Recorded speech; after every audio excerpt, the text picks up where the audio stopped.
സ്തോത്രം. ദൈവത്തിന് മഹത്വമുണ്ടാകട്ടെ. വീണ്ടും ഒരിക്കൽ കൂടെ കർത്താവിൻ്റെ തിരുവചനവുമായി നിങ്ങളുടെ മുന്നിൽ കടന്നു വന്നിരിക്കുന്നു. ഈ വചനം കേൾക്കുന്ന എല്ലാവരും ഈ വചനം അവസാനം വരെ സ്കിപ്പ് ചെയ്യാതെ കേൾക്കുക. ഇന്നൊരു പുതിയ വിഷയവുമായിട്ടാണ് ഞാൻ നിങ്ങളുടെ മുന്നിൽ കടന്നു വന്നിരിക്കുന്നത്.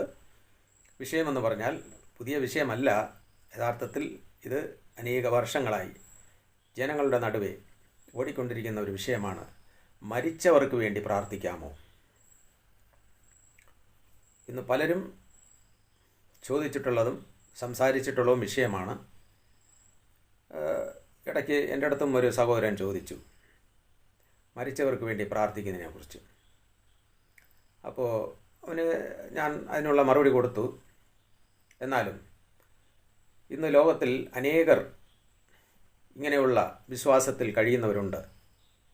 ആ വിശ്വാസം അവർക്ക് എങ്ങനെയാണ് മുമ്പോട്ട് കൊണ്ടുപോകണമെന്നുള്ളത് മനസ്സിലാക്കണമെങ്കിൽ ഈ തിരുവചന ഭാഗം, പരിശുദ്ധാത്മാവ് സംസാരിക്കുന്ന ഈ തിരുവചനം അവസാനം വരെ സ്കിപ്പ് ചെയ്യാതെ കേൾക്കുക. അത് നിങ്ങൾക്ക് വളരെ പ്രയോജനമുള്ളതായിരിക്കും. നിങ്ങളുടെ ഹൃദയങ്ങളിലുള്ള സംശയം അതെല്ലാം നീങ്ങിപ്പോകുവാൻ സാധിക്കും. അപ്പോസ്തലനായ പൗലോസ് 2 തീമോഥെയോസിന് എഴുതിയ ലേഖനത്തിൽ 2-ാമത്തെ അധ്യായം 9-ാമത്തെ വാക്യത്തിൽ ഒരു ഭാഗം പറയുകയാണ്. ദാവീദിൻ്റെ സന്തതിയായി ജനിച്ച് മരിച്ചിട്ട് ഉയർത്തെഴുന്നേറ്റിരിക്കുന്ന യേശു ക്രിസ്തുവിനെ ഓർത്തുകൊള്ളുക, അത് ആകുന്നു എൻ്റെ സുവിശേഷം. യേശു ക്രിസ്തുവിനെ ഓർത്തുകൊള്ളുക, അതാകുന്നു എൻ്റെ സുവിശേഷം. ഒരു സെക്കൻഡ് പ്രാർത്ഥിക്കാം. സ്വർഗീയ പിതാവേ, പരിശുദ്ധനായ ദൈവമേ, ഈ നല്ല സമയത്തിനായി സ്തോത്രം. അങ്ങയുടെ വചനം ധ്യാനിക്കുവാൻ പോകുന്നു. കർത്താവേ, പരിശുദ്ധാത്മാവേ, എൻ്റെ ആദരത്തിൽ കൂടെ സംസാരിച്ച് അനേകർക്ക് അവരുടെ ഹൃദയങ്ങളിലുള്ള സംശയം നീക്കിക്കൊടുത്ത് അവർ സത്യസുവിശേഷത്തിൽ വിശ്വസിച്ച് ഉറച്ചു നിന്ന് സ്വർഗരാജ്യത്തിൻ്റെ അവകാശികളായി തീരുവാൻ അവർ പ്രാപ്തിയുള്ളവരാകേണ്ടതിന് വചനം കേൾക്കുന്നവരുടെ ഉള്ളിലേക്ക് പരിശുദ്ധാത്മാവ് കടന്നു ചെന്ന് അവരുടെ ജീവിതത്തിൽ പ്രവർത്തിക്കണമെന്ന് പ്രാർത്ഥിക്കുന്നു. വചനം സംസാരിക്കുന്ന എന്നെയും കേൾക്കുന്ന സകല മക്കളെയും അങ്ങയുടെ കരങ്ങളിൽ ഏൽപ്പിക്കുന്നു. പരിശുദ്ധാത്മാവ് തന്നെ സംസാരിക്കണമേ. എല്ലാ ബന്ധനങ്ങളും അഴിഞ്ഞു മാറട്ടെ, തടസ്സങ്ങൾ അഴിഞ്ഞു മാറട്ടെ. വചനം കേൾക്കുമ്പോൾ തന്നെ അവരുടെ ഹൃദയങ്ങളിലുള്ള എല്ലാ ബന്ധനങ്ങളും അഴിയട്ടെ. വചനം അവർക്ക് ജീവൻ്റെ വചനമായി അവരുടെ ഉള്ളിലേക്ക് കടന്നു ചെല്ലട്ടെ. മഹത്വവും മാനവും പൂഴ്ചയും സ്തോത്രം എല്ലാം അങ്ങേക്കുള്ളതാണ്. യേശു ക്രിസ്തുവിൻ്റെ നാമത്തിൽ പ്രാർത്ഥിക്കുന്നു. കേൾക്കണമേ എൻ്റെ സ്വർഗീയ പിതാവേ. ആമേൻ. സ്തോത്രം. പ്രിയമുള്ള സഹോദരങ്ങളെ, അപ്പോസ്തലനായ പൗലോസ് സുവിശേഷം പ്രസംഗിച്ചുകൊണ്ട് സഭകളിലേക്ക് ഓരോരോ ലേഖനങ്ങൾ കത്തെഴുതി പരിശുദ്ധാത്മാവിനാൽ നിറഞ്ഞ് അത് വ്യക്തമായി എഴുതിയിട്ടുള്ള കാര്യങ്ങളാണ്. അതിൽ അപ്പോസ്തലനായ പൗലോസ് പല സ്ഥലങ്ങളിൽ അത് രേഖപ്പെടുത്തിയിട്ടുണ്ട്. യേശു ക്രിസ്തുവിനെ ഓർത്തുകൊള്ളുക, അതാകുന്നു എൻ്റെ സുവിശേഷം. അപ്പോൾ കർത്താവായ യേശു ക്രിസ്തുവിൻ്റെ സുവിശേഷമാണ് ഈ ഭൂമിയിലെങ്ങും ഇന്ന് പ്രസംഗിക്കപ്പെടുന്നത്. വേറെ ആരുടെയും സുവിശേഷമല്ല. യേശു ക്രിസ്തു സുവിശേഷം എന്ന് പറയുന്നത് യേശു ക്രിസ്തുവാണ്, ക്രിസ്തുവിൻ്റെ സുവിശേഷമാണ്. കഴിഞ്ഞ ഭാഗങ്ങളിലൊക്കെ ഞാൻ വ്യക്തമായി അതിനെക്കുറിച്ച് പറഞ്ഞു. മോശയുടെ ശരീരത്തെ ചൊല്ലി സാത്താൻ മിഖായേൽ ദൂതനോട് തർക്കിച്ചതിനെക്കുറിച്ച് ഞാൻ പറഞ്ഞിരുന്നു. തിരുവചനത്തിൽ കൂടെ പരിശുദ്ധാത്മാവ് വ്യക്തമായി അത് പറഞ്ഞു തന്നിട്ടുണ്ട്. കേൾക്കാത്തവർ അതിനെ എടുത്ത് അതിനെ കേട്ടുകൊള്ളുക. അപ്പോൾ ഒരു വ്യക്തി മരിച്ചു പോയാൽ, ഈ ഭൂമിയിൽ മരിച്ചു പോയാൽ, ആ വ്യക്തിയെ അവൻ പരിശുദ്ധനായിരുന്നാൽ ദൈവത്തിൻ്റെ ദൂതൻ അവൻ്റെ ആത്മാവിനെ നേരെ കൊണ്ടുപോകുന്നത് പരദീസയിലേക്കല്ലാണ്. അത് മുകളിൽ പാതാളം, അതായത് ധനവാൻ പാതാളത്തിൽ കടന്നുകൊണ്ട് നിലവിളിക്കുമ്പോൾ ആബ്രഹാം പിതാവ് മുകളിലുള്ള പാതാളത്തിൽ, അതായത് പാതാളത്തിൽ നിന്നൊരാൾ വിളിക്കുമ്പോൾ അവർക്ക് കേൾക്കും. അതാണ് അവിടെ ലൂക്കോസ് സുവിശേഷത്തിൽ വ്യക്തമായി അതിനെക്കുറിച്ച് പറഞ്ഞിട്ടുണ്ട് പരിശുദ്ധാത്മാവ്. താഴെ പാതാളത്തിൽ കടന്ന് വേദന അനുഭവിക്കുന്ന ഒരു വ്യക്തി അവിടെ നിന്ന് കടന്ന് വിളിക്കുമ്പോൾ അവൻ്റെ ശബ്ദം കേൾക്കുവാൻ അവർക്ക് കഴിയും. ആ നിദ്രയിലായിരിക്കുന്ന, അതായത് മുകൾ പാതാളത്തിലിരിക്കുന്നവർക്ക് കഴിയും. അതാണ് അതിൻ്റെ ഇത് നമുക്ക് മനസ്സിലാക്കാൻ സാധിക്കുന്നത്. അപ്പോൾ അബ്രഹാം പിതാവ് പറഞ്ഞു, അവിടെ പ്രവാചകന്മാരുണ്ട്, അവർക്ക് അവരുടെ സുവിശേഷം അവൻ കേൾക്കട്ടെ എന്നാണ് പറഞ്ഞു കൊടുത്തത്. ഇവിടെ നിന്ന് ആരും പോകാനും പറ്റില്ല, അവിടെ നിന്ന് ഇങ്ങോട്ട് വരാനും പറ്റില്ലെന്ന്. അപ്പോൾ ഒരാൾ മരിച്ചു കഴിഞ്ഞാൽ ആ വ്യക്തിയുടെ ആത്മാവ്, അതായത് നല്ലത് ചെയ്തെങ്കിൽ അത് നേരെ പറുദീസയിലേക്ക് പോയി, മോശമായിട്ടുള്ള പ്രവൃത്തി ചെയ്തവനാണെങ്കിൽ നേരെ പാതാളത്തിലേക്ക്. ഈ രണ്ട് സ്ഥലമാണ് ഇവിടെ ഉള്ളത്. ഇനി കർത്താവായ യേശു ക്രിസ്തു പറഞ്ഞു, ഞാൻ ലോക അവസാനത്തോളം ഓരോ നാളും നിങ്ങളോട് കൂടെ ഉണ്ടെന്ന്. കർത്താവായ യേശു ക്രിസ്തു അവൻ ദൈവമാണ്, പരിശുദ്ധനാണ്, പരിശുദ്ധാത്മാവാണ്. പരിശുദ്ധാത്മാവിനെ സർവ്വ മനുഷ്യർക്കും നൽകുന്നവനാണ്, നൽകിയിട്ടുള്ളവനാണ്, ലോകം മുഴുവനും നിറഞ്ഞു നിൽക്കുന്നവനാണ്. അതുകൊണ്ടാണ് നമ്മൾ എവിടെ ഇരുന്ന് വിളിച്ചാലും നമുക്ക് കർത്താവ് ഉത്തരം തരും. അതിന് ഈ ഭൂമിയിൽ ഏത് മുക്കിൽ പോയാലും ശരി, സൗദിയിൽ പോയാലും ശരി, ദുബൈയിൽ പോയാലും ശരി, അമേരിക്കയിൽ പോയാലും ആസ്ട്രേലിയയിൽ പോയാലും ശരി, ഏത് മുക്കിൽ പോയിരുന്നുകൊണ്ട് യേശുവേ എന്ന് വിളിച്ചാൽ അവിടെ കർത്താവ് ഉത്തരം തരും. എന്തുകൊണ്ടെന്നാൽ ദൈവത്തിൻ്റെ ആത്മാവ് മൊത്തം സ്ഥലത്തിൽ നിറഞ്ഞു നിൽക്കുകയാണ്. അതുകൊണ്ടാണ് നമുക്ക് ആ പ്രത്യാശ ഉള്ളത്. എന്നാൽ ഈ ഭൂമിയിൽ ജീവിച്ചു പോയ ഏതൊരു വ്യക്തിയും ആ വ്യക്തി, ഇപ്പോൾ കേരളത്തിൽ ജനിച്ച ഒരു വ്യക്തി, ദുബൈയിൽ കേരളത്തിൽ ജനിച്ച വ്യക്തി ഇപ്പോൾ ഇവിടെ ഇരിക്കുകയാണ്, ശരി, അവൻ മരിച്ചുപോയി. അവൻ മരിച്ചു പോയാൽ അവൻ്റെ ആത്മാവ് മൊത്തം ലോകം നിറഞ്ഞു നിൽക്കുമോ? ഒന്ന് ചിന്തിച്ച് നോക്കണമേ. പരിശുദ്ധാത്മാവ് ചോദിക്കുന്ന ഒരു ചോദ്യങ്ങളാണ്. നിങ്ങൾ ഹൃദയത്തിൽ അതിനെ ചിന്തിച്ച് നോക്കുക, ഏറ്റെടുത്ത് അതിനെ ചിന്തിക്കുക. ഒരു വ്യക്തി ഈ ഭൂമിയിൽ മരിച്ചു പോയാൽ ആ വ്യക്തി മൊത്തം ലോകം മുഴുവനും നിറഞ്ഞു നിൽക്കുമോ? അപ്പോൾ ഏതൊരു വ്യക്തിയായാലും ശരി, ആ വ്യക്തി മരിച്ചു പോയാൽ അവൻ്റെ ആത്മാവ് ഒന്നീ പാതാളത്തിലേക്ക് പോവും, ഇല്ലെങ്കിൽ പറുദീസയിലേക്ക് പോവും. ആത്മാവാണ് വിടുവിക്കുന്നതും സഹായിക്കുന്നതും. ശരീരം ഒന്നിനും ഉപയോഗിക്കില്ല, അത് പ്രയോജനപ്പെടില്ല. ശരീരം മണ്ണിന് പോയി, ശരീരം മണ്ണിൻ്റെതാണ്, അത് മണ്ണിലേക്ക് പോയി. ആത്മാവാണ് പ്രവർത്തിക്കുന്നത്, ആത്മാവിൻ്റെ പ്രവൃത്തിയാണ് സകലത്തെയും ചെയ്യുന്നത്. അപ്പോൾ ഈ ആത്മാവാണ് ജീവൻ നൽകുന്നത്. അപ്പോൾ പരിശുദ്ധ ആത്മാവിനെയാണ് ദൈവം നമുക്ക് സഹായകനായി തന്നിട്ടുള്ളത്, അല്ലാതെ വേറൊരു ആത്മാവ് ഈ ഭൂമിയിൽ ഇല്ല.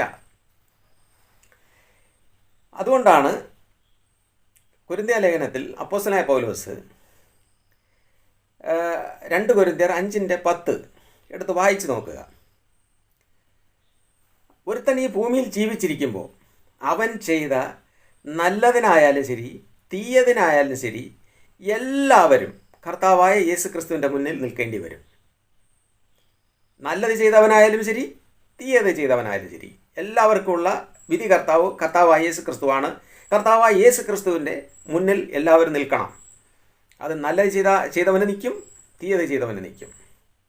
അപ്പോൾ എല്ലാവർക്കും വിധി കർത്താവായിരിക്കുന്നത് കർത്താവായ യേശു ക്രിസ്തുവാണ്. ഉത്തരം തരുന്നത് യേശു ക്രിസ്തുവാണ്. ലോകാവസാനം വരെ ഞാൻ നിങ്ങളോട് കൂടെ ഉണ്ടെന്ന് പറഞ്ഞത് യേശു ക്രിസ്തുവാണ്. അപ്പോൾ ഈ ഭൂമിയിൽ ജീവിച്ച പല വ്യക്തികളെ ഇന്ന് ഒരു കൂട്ടം, അതായത് ക്രിസ്ത്യാനികളെന്ന് പറയുന്ന, പാരമ്പര്യ ക്രിസ്ത്യാനികളെന്ന് പറയുന്ന, അവർ അന്ധവിശ്വാസത്തിൽ കഴിയുന്ന ഒരു കൂട്ടം ജനം ഇന്ന് വിശ്വസിച്ചുകൊണ്ട് നടക്കുന്ന ഒരു ഭാഗമാണ് നിങ്ങൾക്ക് ഞാൻ പറഞ്ഞു തന്നുകൊണ്ടിരിക്കുന്നത്. ശ്രദ്ധിച്ച് കേട്ടോളുക. കേൾക്കാൻ മനസ്സുണ്ടെങ്കിൽ കേട്ടോളുക, ഇല്ല കേട്ടാൽ നിങ്ങൾ തീർച്ചയായും സത്യം മനസ്സിലാക്കും. അപ്പോൾ ഈ മരിച്ചുപോയ ഒരു വ്യക്തി ഈ ഭൂമിയിൽ യേശു ക്രിസ്തു അല്ലാതെ മറ്റാരും ഈ ഭൂമിയിൽ നമ്മളെ സഹായിക്കുമെന്ന് പറഞ്ഞിട്ടില്ല. ഒരു വ്യക്തിക്കും അതിനുള്ള അധികാരം കൊടുത്തിട്ടുമില്ല. ദൈവം അതിനുള്ള ഒരു അധികാരം ഈ ഭൂമിയിൽ ഒരു മനുഷ്യനും കൊടുത്തിട്ടില്ല. സഹായിക്കാൻ, ചത്തതിന് ശേഷം സഹായിക്കാൻ ഒരു മനുഷ്യനും കൊടുത്തിട്ടില്ല. അതാണ് മരിച്ചവരും മൗനയിതലായവരും ആരും ദൈവത്തെ സ്തുതിക്കുന്നില്ല എന്ന് വ്യക്തമായി സങ്കീർത്തന പുസ്തകത്തിൽ വായിക്കുന്നത് 115:17. മരിച്ചവരും മൗനയിതലായവരും ആരും ദൈവത്തെ സ്തുതിക്കുന്നില്ല എന്ന് പറഞ്ഞിരിക്കുന്നത്. അപ്പോൾ ഈ ഭൂമിയിൽ മരിച്ചുപോയ ഒരു വ്യക്തി, അവൻ്റെ ആത്മാവ്, അതായത് ഒന്നി പാതാളത്തിലേക്ക് പോയി അല്ലെങ്കിൽ പർദീസയിലേക്ക് പോയി. അപ്പോൾ ഈ ഭൂമിയിൽ അവനുമായിട്ട് ഒരു ബന്ധവുമില്ല. ഭൂമിയിൽ പോയി, അവൻ പൊക്കഴിഞ്ഞു. ഇപ്പോൾ കേരളത്തിൽ ജനിച്ച് മരിച്ച ഒരു വ്യക്തി, അവൻ മരിച്ചതിന് ശേഷം ആ വ്യക്തി പൊക്കഴിഞ്ഞു. നീ മസ്കറ്റിൽ ചെന്നിരുന്നുകൊണ്ട് ആ വ്യക്തിയുടെ പേര് പറഞ്ഞ് അവനെ സഹായത്തിന് വിളിച്ചാൽ അവൻ വരുമോ സഹായിക്കാൻ? ഇല്ല. ഇനി ഒന്ന്, ഈ ഭൂമിയിൽ ജീവിച്ച്, അതായത് അവൻ ആയുസ്സിൽ അവന് ചെയ്യേണ്ട കാര്യങ്ങളൊക്കെ ചെയ്ത് ദൈവത്തെ യഥാർത്ഥമായി സ്നേഹിക്കാതെ, ദൈവത്തെ യഥാർത്ഥമായി വിശ്വസിക്കാതെ അന്യാരാധനയ്ക്ക് പോയി, വിഗ്രഹാരാധനയ്ക്ക് പോയി, ആഭിചാരം ചെയ്ത്, കള്ളം പറഞ്ഞ് ദുശീലങ്ങളെല്ലാം കൊണ്ടു നടന്ന് ഈ ഭൂമിയിലുള്ള വിഗ്രഹാരാധനയ്ക്ക് ചെയ്ത്, വ്യഭിചാരം ചെയ്ത്, ആഭിചാരം ചെയ്ത്, ഇങ്ങനെയുള്ള എല്ലാ മ്ലേച്ഛതകളെയും ചെയ്ത് അശുദ്ധിയിൽ ജീവിച്ച് ഒരു വ്യക്തി മരിച്ചാൽ ആ വ്യക്തിയുടെ അവസ്ഥ കഴിഞ്ഞ ഇതിൽ ഞാൻ പറഞ്ഞു തന്നു. അവൻ്റെ ആത്മാവ് നേരെ പോകുന്നത് പാതാളത്തിലാണ്. അതിനെ കൊണ്ടുപോകാൻ അതിനു വേണ്ടി നിയമിക്കപ്പെട്ടവർ വരും, പിടിച്ച് കെട്ടി നേരെ കൊണ്ട് ആ ആത്മാവിനെ കൊണ്ട് പാതാളത്തിൽ തള്ളും. അതിനു വേണ്ടി ദൈവം നിയമിച്ചു വച്ചിരിക്കുകയാണ് ഓരോ ദൂതന്മാരെ. അടുത്ത് അവൻ്റെ ശരീരത്തെ, ഒരുത്തൻ പാപം ചെയ്താൽ അവൻ്റെ ശരീരത്തെ എനിക്ക് വേണമെന്ന് പറഞ്ഞുകൊണ്ട് വരുന്നവനാണ് സാത്താൻ. അതുകൊണ്ടാണ് മോശയുടെ ശരീരത്തിന് വേണ്ടി പോയത് മിഖായേൽ ദൂതൻ്റെ അടുക്കൽ. മോശയുടെ ശരീരം എനിക്ക് വേണമെന്ന് പറഞ്ഞുകൊണ്ട് പോയി തർക്കിക്കാൻ പോയത്. ശരീരം കിടക്കുക അവിടെ, ശരീരം ഇവിടെ കിടക്കും. അതിന് അവകാശം പറഞ്ഞ്, പാപം ചെയ്തവൻ്റെ ശരീരം അവകാശം പറഞ്ഞു വരുന്നവനാണ് സാത്താൻ. ആ ശരീരത്തെ ചൊല്ലി വെച്ചുകൊണ്ടാണ് അവൻ പിന്നെ ആഭിചാരങ്ങളെ ചെയ്യിക്കുന്നത് മനുഷ്യനെ കൊണ്ട്. അതുകൊണ്ടാണ് മനുഷ്യർ അവൻ്റെ പേര് ചൊല്ലി മന്ത്രിക്കുമ്പോൾ, പ്രാർത്ഥിക്കുമ്പോൾ അതിൽ കൂടെ ദുരാത്മാവ് എഴുന്നേൽക്കുന്നതും, ഈ ഭൂമിയിൽ വീണ്ടും അവൻ്റെ പേരിൽ ഒരു ദുരാത്മാവ്, അവൻ്റെ പേരിൽ ഒരു ഭൂതം ഈ ഭൂമിയിൽ ഉത്ഭവിച്ച് വരികയാണ് സാത്താൻ്റെ പ്രവൃത്തിയാൽ. ആ തന്ത്രങ്ങളെ തിരിച്ചറിയാൻ ജനം തയ്യാറാവണം. അതാണ് ഞാൻ പലപ്പോഴും ഈ സുവിശേഷം പറയുമ്പോൾ ഞാൻ പറയുന്നത്, മരിച്ചവരോടും ഈ ഭൂമിയിൽ ജീവിച്ചു പോയ ഒരു വ്യക്തിയോട് നമ്മൾ പ്രാർത്ഥിക്കുന്നത് ശരിയല്ല, തെറ്റാണ്. കാരണം അതിൽ കൂടെ നമ്മൾ മന്ത്രിക്കുമ്പോൾ, അതിൽ കൂടെ ജപിക്കുമ്പോൾ നമ്മളെ അടുക്കലേക്ക് വരുന്നത് ദുരാത്മാവാണ്, ദൈവത്തിൻ്റെ ആത്മാവല്ല. ഒരു മനുഷ്യൻ്റെ ആത്മാവ് പൊക്കഴിഞ്ഞാൽ പിന്നെ അവനെ വിളിച്ചാൽ പിന്നെ അവൻ്റെ ആത്മാവ് നമ്മളുടെ ഇടയ്ക്കിൽ വരില്ല. അപ്പോൾ ഇവിടെ ഒരു വ്യക്തി അവൻ മരിച്ചതിന് ശേഷം അവൻ്റെ ശരീരം ഇവിടെ കിടക്കുകയാണ്, ആത്മാവ് പൊക്കഴിഞ്ഞു. അപ്പോൾ ആത്മാവ് ഉണ്ടെങ്കിലേ എന്തെങ്കിലും ചെയ്യാൻ പറ്റൂ. ആത്മാവ് ഇവിടെ ഇല്ല. അപ്പോൾ ആത്മാവില്ലെങ്കിൽ പിന്നെ നമ്മൾ എങ്ങനെയാണ് സഹായിക്കുക? ആത്മാവ് കേരളത്തിൽ ജനിച്ച വ്യക്തി അവിടെ മരിച്ചു, ഞാൻ തമിഴ്നാട്ടിൽ ഇരുന്നു കൊണ്ട് എന്നെ സഹായിക്കണമേ എന്ന് വിളിച്ചാൽ ശരി. ഇപ്പോൾ കൽക്കട്ടയിൽ മദർ തെരേസ മരിച്ചുപോയി. ഞാൻ ഇവിടെ ഇരുന്നു കൊണ്ട് മദർ തെരേസ എനിക്ക് വേണ്ടി പ്രാർത്ഥിക്കണമെന്ന് പറഞ്ഞാൽ മദർ തെരേസ ആത്മാവ് ഇവിടെ എൻ്റെ അടുക്കൽ വരുമോ? അത്രയ്ക്കും നിറഞ്ഞു നിൽക്കുമോ മദർ തെരേസയുടെ ആത്മാവ്? ഭൂമി മുഴുക്കനും നിറഞ്ഞു നിൽക്കുമോ? ഏതെങ്കിലും മുക്കിലും മൂലയിലും ചെന്നിരുന്നുകൊണ്ട് വിളിച്ച ഉടനെ ഓടി വന്ന് നമ്മളെ സഹായിക്കാൻ? ഇപ്പോൾ പല പേരിലാണ് ഇവർ ഒരാളെ പരിശുദ്ധരായി അങ്ങ് നിയമിക്കുന്നു, പിന്നെ അവരോട് പ്രാർത്ഥിക്കാൻ തുടങ്ങുന്നു. പരിശുദ്ധരായിട്ട് നിയമിച്ചിട്ട് അങ്ങ് പ്രാർത്ഥിക്കാൻ തുടങ്ങിയ ഇവർ തന്നെ നിയമിക്കുക. ഇവരേ ദൈവത്തിൻ്റെ കൽപ്പന അനുസരിക്കാതെ ജീവിക്കുന്നവരാണ്. വിഗ്രഹാരാധനയ്ക്ക് അടിമപ്പെട്ട് മരിച്ചവരോട് പ്രാർത്ഥിച്ച് ദൈവമായിട്ടുള്ള ബന്ധത്തിൽ നിന്ന് അകന്ന് ജീവിക്കുന്ന ഇവരാണ് ഇവിടെ ഭൂമിയിൽ പരിശുദ്ധരുണ്ടാക്കുന്നത്. ഒരു വ്യക്തിക്ക് പരിശുദ്ധ പട്ടം കൊടുക്കും. ആ പരിശുദ്ധ പട്ടം കൊടുക്കുന്ന വ്യക്തി എങ്ങനെയാണെന്നുള്ളത് ദൈവത്തിന് മാത്രമേ അറിയാവൂ. അവർ പരിശുദ്ധമായിട്ട് ഈ ഭൂമിയിൽ എങ്ങനെ ജീവിച്ചു വന്ന്. ഇപ്പം ഞാൻ ഇവിടെ ലോകത്തിൽ ജീവിക്കുന്നത്, എൻ്റെ പ്രവൃത്തി, എൻ്റെ എല്ലാം അറിയുന്ന ദൈവമാണ്. അപ്പോൾ ദൈവത്തിന് മാത്രമേ എന്നെ വിലയിരുത്താൻ കഴിയൂ. അല്ല, ഈ ലോകത്തിൽ മനുഷ്യനെ കൊണ്ടൊന്നും വിലയിരുത്താൻ കഴിയില്ല. നമ്മളെ ഹൃദയത്തെ അറിയുന്നവന് മാത്രമേ അത് നമ്മളെ വിലയിരുത്താൻ കഴിയുള്ളൂ. ഇപ്പോൾ ഞാൻ കഴിഞ്ഞ ഭാഗത്തിലൊരു ഷോർട്ട് വീഡിയോ ഒക്കെ ഞാൻ ഇവിടെ പോസ്റ്റ് ചെയ്തിട്ടുണ്ട്. കാരണം ഇത് ഞാൻ കണ്ടതുകൊണ്ട് എനിക്കത് സഹിക്കാൻ വയ്യ. അതുകൊണ്ടാണ് ഞാനിത് പോസ്റ്റ് ചെയ്തിരുന്നത്. അൽഫോൻസ അവർ പ്രത്യേകിച്ചും അവർക്ക് ഒരു പട്ടം കൊടുത്തു, പരിശുദ്ധ പട്ടം. അവിടെ എഴുതിയിരിക്കുകയാണ്, ഒരു ഒരു ഒരു വ്യക്തി അത് അവിടെ എഴുതിയിരിക്കുകയാണ്, 3 ദിവസം നിങ്ങൾ പ്രാർത്ഥിച്ചാൽ, ജപമാല പറഞ്ഞാൽ, പരിശുദ്ധ അൽഫോൻസയെ വിളിച്ച് ജപമാല പറഞ്ഞാൽ, കൊന്ത പറഞ്ഞാൽ അസാധ്യങ്ങളെ പെട്ടെന്ന് സാധ്യമാക്കാമെന്ന്. 3 ദിവസം തുടർന്ന് ചെയ്ത. ഒന്ന് ചിന്തിക്കണേ. അൽഫോൻസ എവിടെ ജനിച്ചുവെന്ന് എനിക്കറിയില്ല, ഞാൻ കേട്ടിട്ടുണ്ട്. എന്നാൽ ആ ജനിച്ച സ്ഥലത്തിൽ നിന്ന് അവൾ മരിച്ചു. അവൾ ആത്മാവ് ലോകത്തിൽ നിൽക്കുകയാണോ? എത്ര അവളെ മൂഢത്തനമാണ് ചിന്ത. കുറച്ചെങ്കിലും തലയിൽ ആളുതാമസം വേണം. അവൾ മരിച്ചു. അവൾ ആത്മാവിടെ ഭൂമിയിലുണ്ടോ? ഏതെങ്കിലും ഒരു വ്യക്തി പറയുമോ ഈ ഭൂമിയിൽ അവൾ ആത്മാവുണ്ടെന്ന്? അൽഫോൻസ എന്ന് വിളിച്ച് ഒരാൾ വിളിച്ചാൽ ആ അൽഫോൻസ വന്ന് സഹായിക്കണമെങ്കിൽ അവൾ ആത്മാവിടെ ഉണ്ടായിരിക്കണം. അവൾ ആത്മാവിടെ ഭൂമിയിലുണ്ടോ? ഇല്ല മദർ തെരേസയുടെ ആത്മാവ് ഭൂമിയിലുണ്ടോ? അല്ലെങ്കിൽ വേറെ ഒരു വ്യക്തി മരിച്ചുപോയ ഒരു ആത്മാവ് ഭൂമിയിലുണ്ടോ? ഈ ഭൂമിയിലുണ്ടോ എന്ന് ഒന്ന് ചിന്തിച്ച് നോക്കുക. എത്ര മൂഢവിശ്വാസമാണിത്. ഇതിൽ കൂടെ പ്രവർത്തിക്കുന്നത് ദുരാത്മാവാണെന്ന് ചിന്തിക്കണം. ദുഷ്ടാത്മാവാണ്. നമ്മൾ ഈ ഭൂമിയിൽ ജീവിച്ചു പോയ ഒരു വ്യക്തിയെ നമ്മൾ വിളിക്കുമ്പോൾ അവിടെ വരണത് ദുരാത്മാവാണ്. ശരി, ഈ സകല ദുഷ്ടതയിലും ഈ ജീവിച്ച് മരിച്ചു പോയ ഒരു വ്യക്തി മരിച്ചായി. അവൻ്റെ പിൻഗാമികളായിട്ട് ജനിക്കുന്നത് ഒന്നി അവളെ മകനായിരിക്കാം, മകളായിരിക്കാം, പേരക്കുട്ടികളായിരിക്കാം, ആരെങ്കിലും ആയിക്കോട്ടെ. അവർക്ക് വേണ്ടി പ്രാർത്ഥിക്കുക. എന്തെന്ന് പറയാമോ? കർത്താവേ, അവർക്ക് പാപമോചനം കൊടുക്കണം, അവനെ സ്വർഗത്തിലേക്ക് കൊണ്ടുപോകണം. അവൻ ഈ ഭൂമിയിൽ ജീവിച്ചത് ദൈവത്തെ വെറുത്ത്, ദൈവത്തെ വിട്ട്, ദൈവത്തിൽ നിന്ന് അകന്ന് വിഗ്രഹങ്ങളെ ആരാധിച്ച്, ഭൂതങ്ങളെ ആരാധിച്ച്, ആഭിചാരം ചെയ്ത്, ദൈവത്തിൻ്റെ കോപത്തിന് അടിമപ്പെട്ട് ഈ ഭൂമിയിൽ ജീവിച്ച് അവസാനം വരെ 100 വയസ്സോ 150 വയസ്സോ എത്ര വയസ്സ് വരെ അവൻ കടന്നോ ജീവിച്ച് മരിച്ചു. അവൻ പോയി. അവൻ്റെ ആത്മാവ് നേരെ പോകുന്നത് പാതാളത്തിലാണ്. പാതാളത്തിലേക്കാണ് അവൻ്റെ ആത്മാവ് പോണത്. ആബ്രഹാമിൻ്റെ മടിയിലല്ല, പരദീസയ്ക്കലല്ല പോകുന്നത്. നമുക്ക് കാണാൻ സാധിക്കും, ഒരു വ്യക്തി ചത്തു കഴിഞ്ഞാൽ അവൻ്റെ ആത്മാവിനെ കൊണ്ടുപോകാൻ ദൂതൻ വരും. ഒരു വ്യക്തി മരിച്ചു പോയാൽ അവൻ്റെ ആത്മാവിനെ കൊണ്ടുപോകാൻ ദൂതൻ വരും. അപ്പം ദൂതൻ എടുത്തുകൊണ്ട് പോണത്, ഇപ്പം ആ ആത്മാവിനെ കൊണ്ടുപോകാനാണ് ദൂതൻ വരുന്നത്. ദൂതൻ പ്രത്യേകിച്ച് നമ്മൾ മനസ്സിലാക്കണം. ഞാൻ ആ വചനം ഞാൻ നിങ്ങൾക്ക് കാണിച്ചു തരാം. ലൂക്കോസ് സുവിശേഷത്തിൽ ഇത് തന്നെ ധനവാൻ്റെ ചരിത്രം, ധനവാൻ മരിച്ച ആ ഒരു ഇത് തന്നെ ലൂക്കോസ് സുവിശേഷം 16-ാം അധ്യായത്തിൽ നമുക്ക് കാണാൻ സാധിക്കും. നോക്കുക, അവിടെ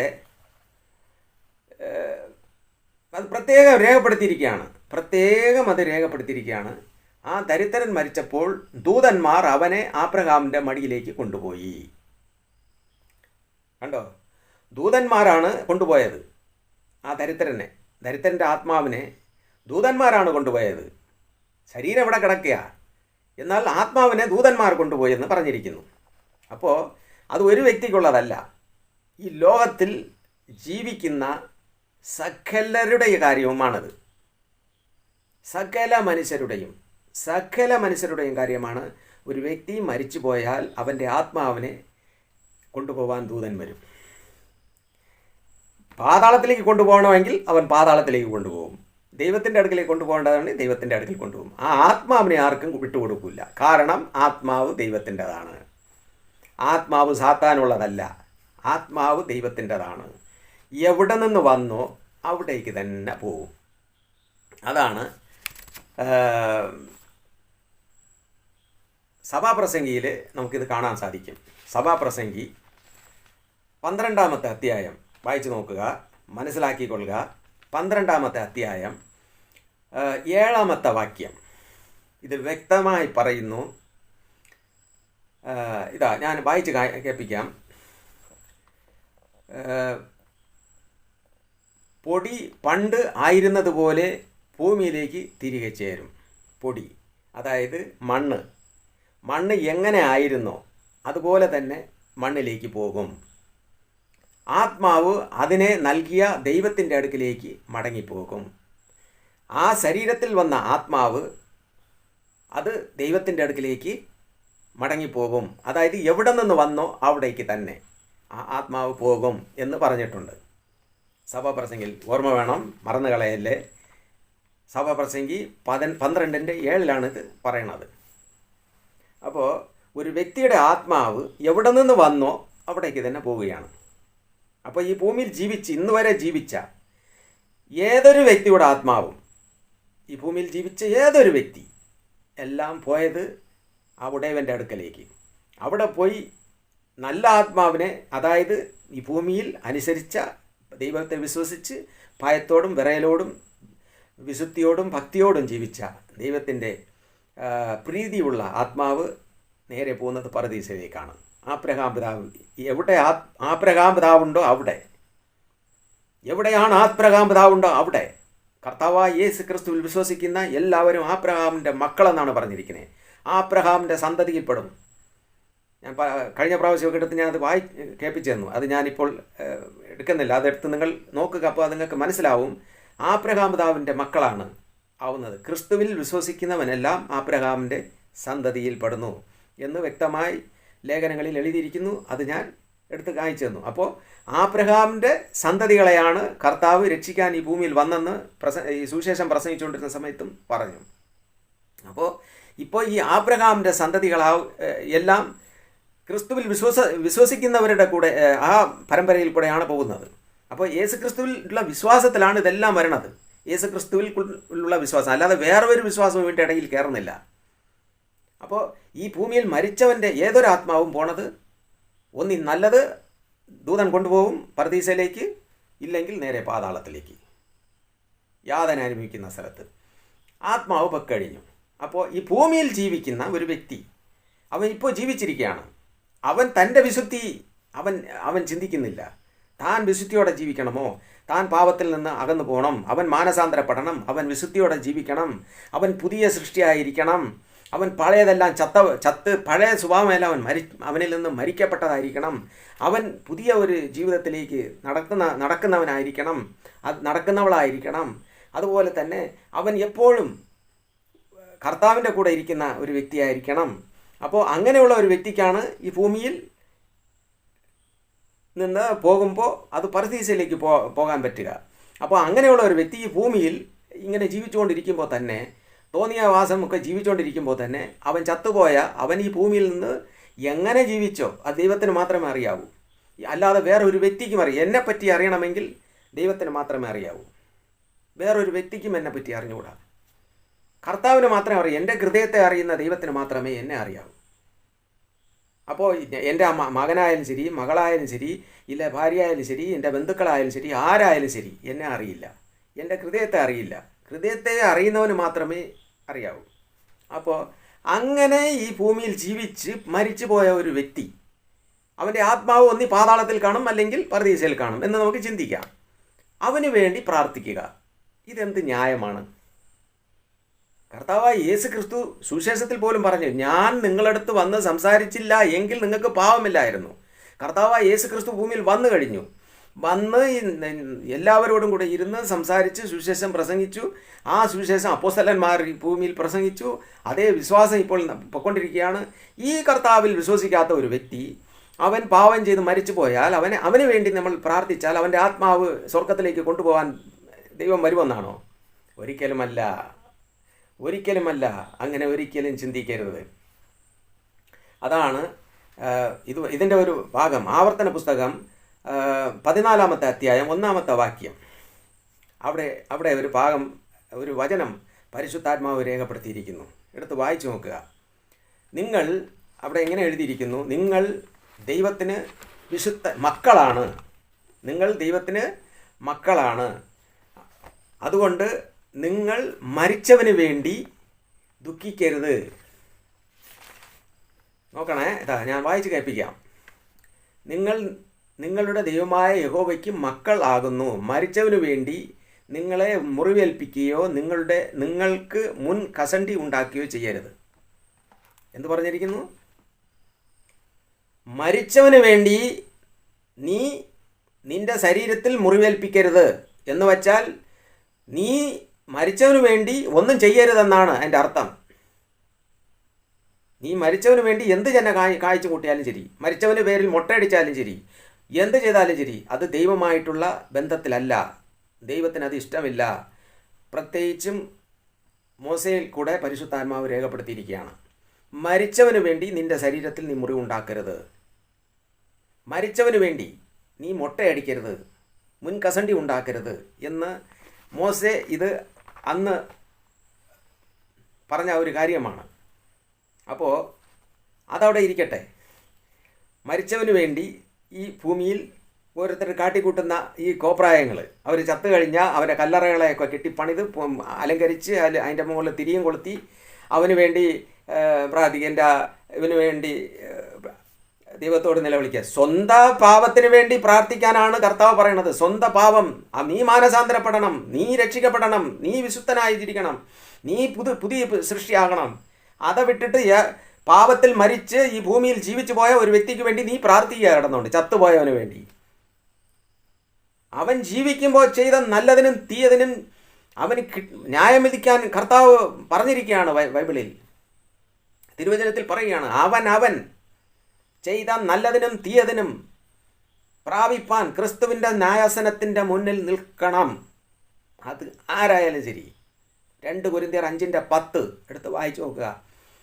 യവനായിരുന്നാലും ശരി, അവൻ ഈ ഭൂമിയിൽ ജീവിച്ചിരിക്കുന്ന സമയം ചെയ്ത്, നമ്മൾ ഈ ഭൂമിയിൽ ജീവിച്ചിരിക്കുമ്പോൾ എന്ത് ചെയ്തോ അതിൻ്റെ പ്രതിഫലം വാങ്ങുവാൻ ക്രിസ്തുവിൻ്റെ ന്യായാസനത്തിൻ്റെ മുമ്പിൽ നിൽക്കണം. ഒരാൾക്കും അതിൽ നിന്ന് രക്ഷപ്പെടാൻ പറ്റില്ല. ഇനി തിരിച്ച് സഭാപ്രസംഗിയിലേക്ക് വരാം. അവിടെ ഒരു വാക്യം 9-ാമത്തെ അധ്യായത്തിൽ ഒരു വാക്യം പറയുന്നു. ഇതാ, ശ്രദ്ധിച്ച് കേട്ടോളണമേ. സ്തോത്രം. മരിച്ചവരുടെ അടുക്കലേക്ക് പോകുന്നു, ജീവിച്ചിരിക്കുന്നവരുടെ കൂട്ടത്തിൽ ഒക്കെയും പ്രത്യാശയുണ്ട്. ജീവിച്ചിരിക്കുന്നവരുടെ കൂട്ടത്തിലുള്ളവ ഒക്കെയും പ്രത്യാശയുണ്ട്. അതിൻ്റെ മുകളിൽ കൂടെ മുകളിൽ ഞാൻ വായിച്ചു കേൾപ്പിക്കാം. എല്ലാവർക്കും ഒരേ ഗതി വരുന്നു എന്നുള്ളത് സൂര്യൻ്റെ കീഴിൽ നടക്കുന്ന എല്ലാറ്റിനും ഒരു തിന്മയത്രേ. മനുഷ്യരുടെ ഹൃദയത്തിലും ദോഷം നിറഞ്ഞിരിക്കുന്നു, ജീവപര്യന്തം അവരുടെ ഹൃദയത്തിൽ ഭ്രാന്തുണ്ട്. അതായത് ജീവിച്ചിരിക്കുന്ന സമയം അവൻ്റെ ഹൃദയത്തിൽ ഭ്രാന്തുണ്ട്, പല ഭ്രാന്ത്. ധനമോഹത്തിൻ്റെ ഭ്രാന്ത്, ആഭിചാരത്തിൻ്റെ ഭ്രാന്ത്, മോഹത്തിൻ്റെ ഭ്രാന്ത്, ഇതിലേക്ക് പോകുന്ന പല തെറ്റുകൾ ചെയ്യുന്ന ഭ്രാന്ത്, ഇതെല്ലാം അവൻ്റെ ശരീരത്തിലുള്ള ഭ്രാന്താണ്. അതിൻ്റെ ശേഷമോ അവർ മരിച്ചവരുടെ അടുക്കലേക്ക് പോകുന്നു. പിന്നെ അവർ പോകുന്നത് എവിടെ? മരിച്ചവൻ്റെ അടുക്കലേക്കാണ്.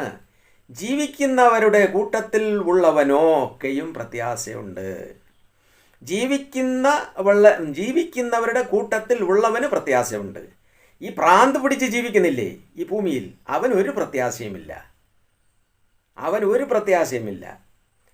നല്ലതായി ജീവിക്കുന്നവരുടെ കൂട്ടത്തിൽ എണ്ണപ്പെട്ടവന് അവന് മാത്രമേ പ്രത്യാശയുള്ളൂ എന്ന് പറഞ്ഞിരിക്കും. ചത്ത സിംഹത്തേക്കാൾ ജീവനുള്ള നായി നല്ലതല്ലോ. സിംഹം, എത്ര വലിയ സിംഹം, കാട്ടിലെ രാജാവാണ്. അത് ചത്താൽ അതേക്കാൾ കൊള്ളാം ജീവനോടെ ഇരിക്കുന്ന പട്ടി, നായ് എന്നാണ് പറഞ്ഞിരിക്കുന്നത്. അപ്പോൾ ചത്ത സിംഹം ഒന്നിനും പ്രയോജനം ഉള്ളതല്ല. ഒരു മനുഷ്യനെ ഉപയോഗിച്ച് ഇവിടെ ഇപ്പം പറഞ്ഞിരിക്കുകയാണ്, പരിശുദ്ധാത്മാവ് പറഞ്ഞിരിക്കുന്ന ഒരു കാര്യമാണ്. ജീവിക്കുന്നവർ തങ്ങൾ മരിക്കും എന്നറിയുന്നു, മരിച്ചവരോ ഒന്നും അറിയുന്നില്ല, മേലാൽ അവർക്ക് ഒരു പ്രതിഫലവും ഇല്ല. അവരുടെ ഓർമ്മ വിട്ടുപോകുന്നുവല്ലോ, അവരുടെ സ്നേഹവും ദോഷവും അസൂയയും നശിച്ചുപോയി. സൂര്യന് കീഴെ നടക്കുന്ന യാതൊന്നിലും അവർക്ക് ഇനി ഒരു ഓഹരിയുമില്ല.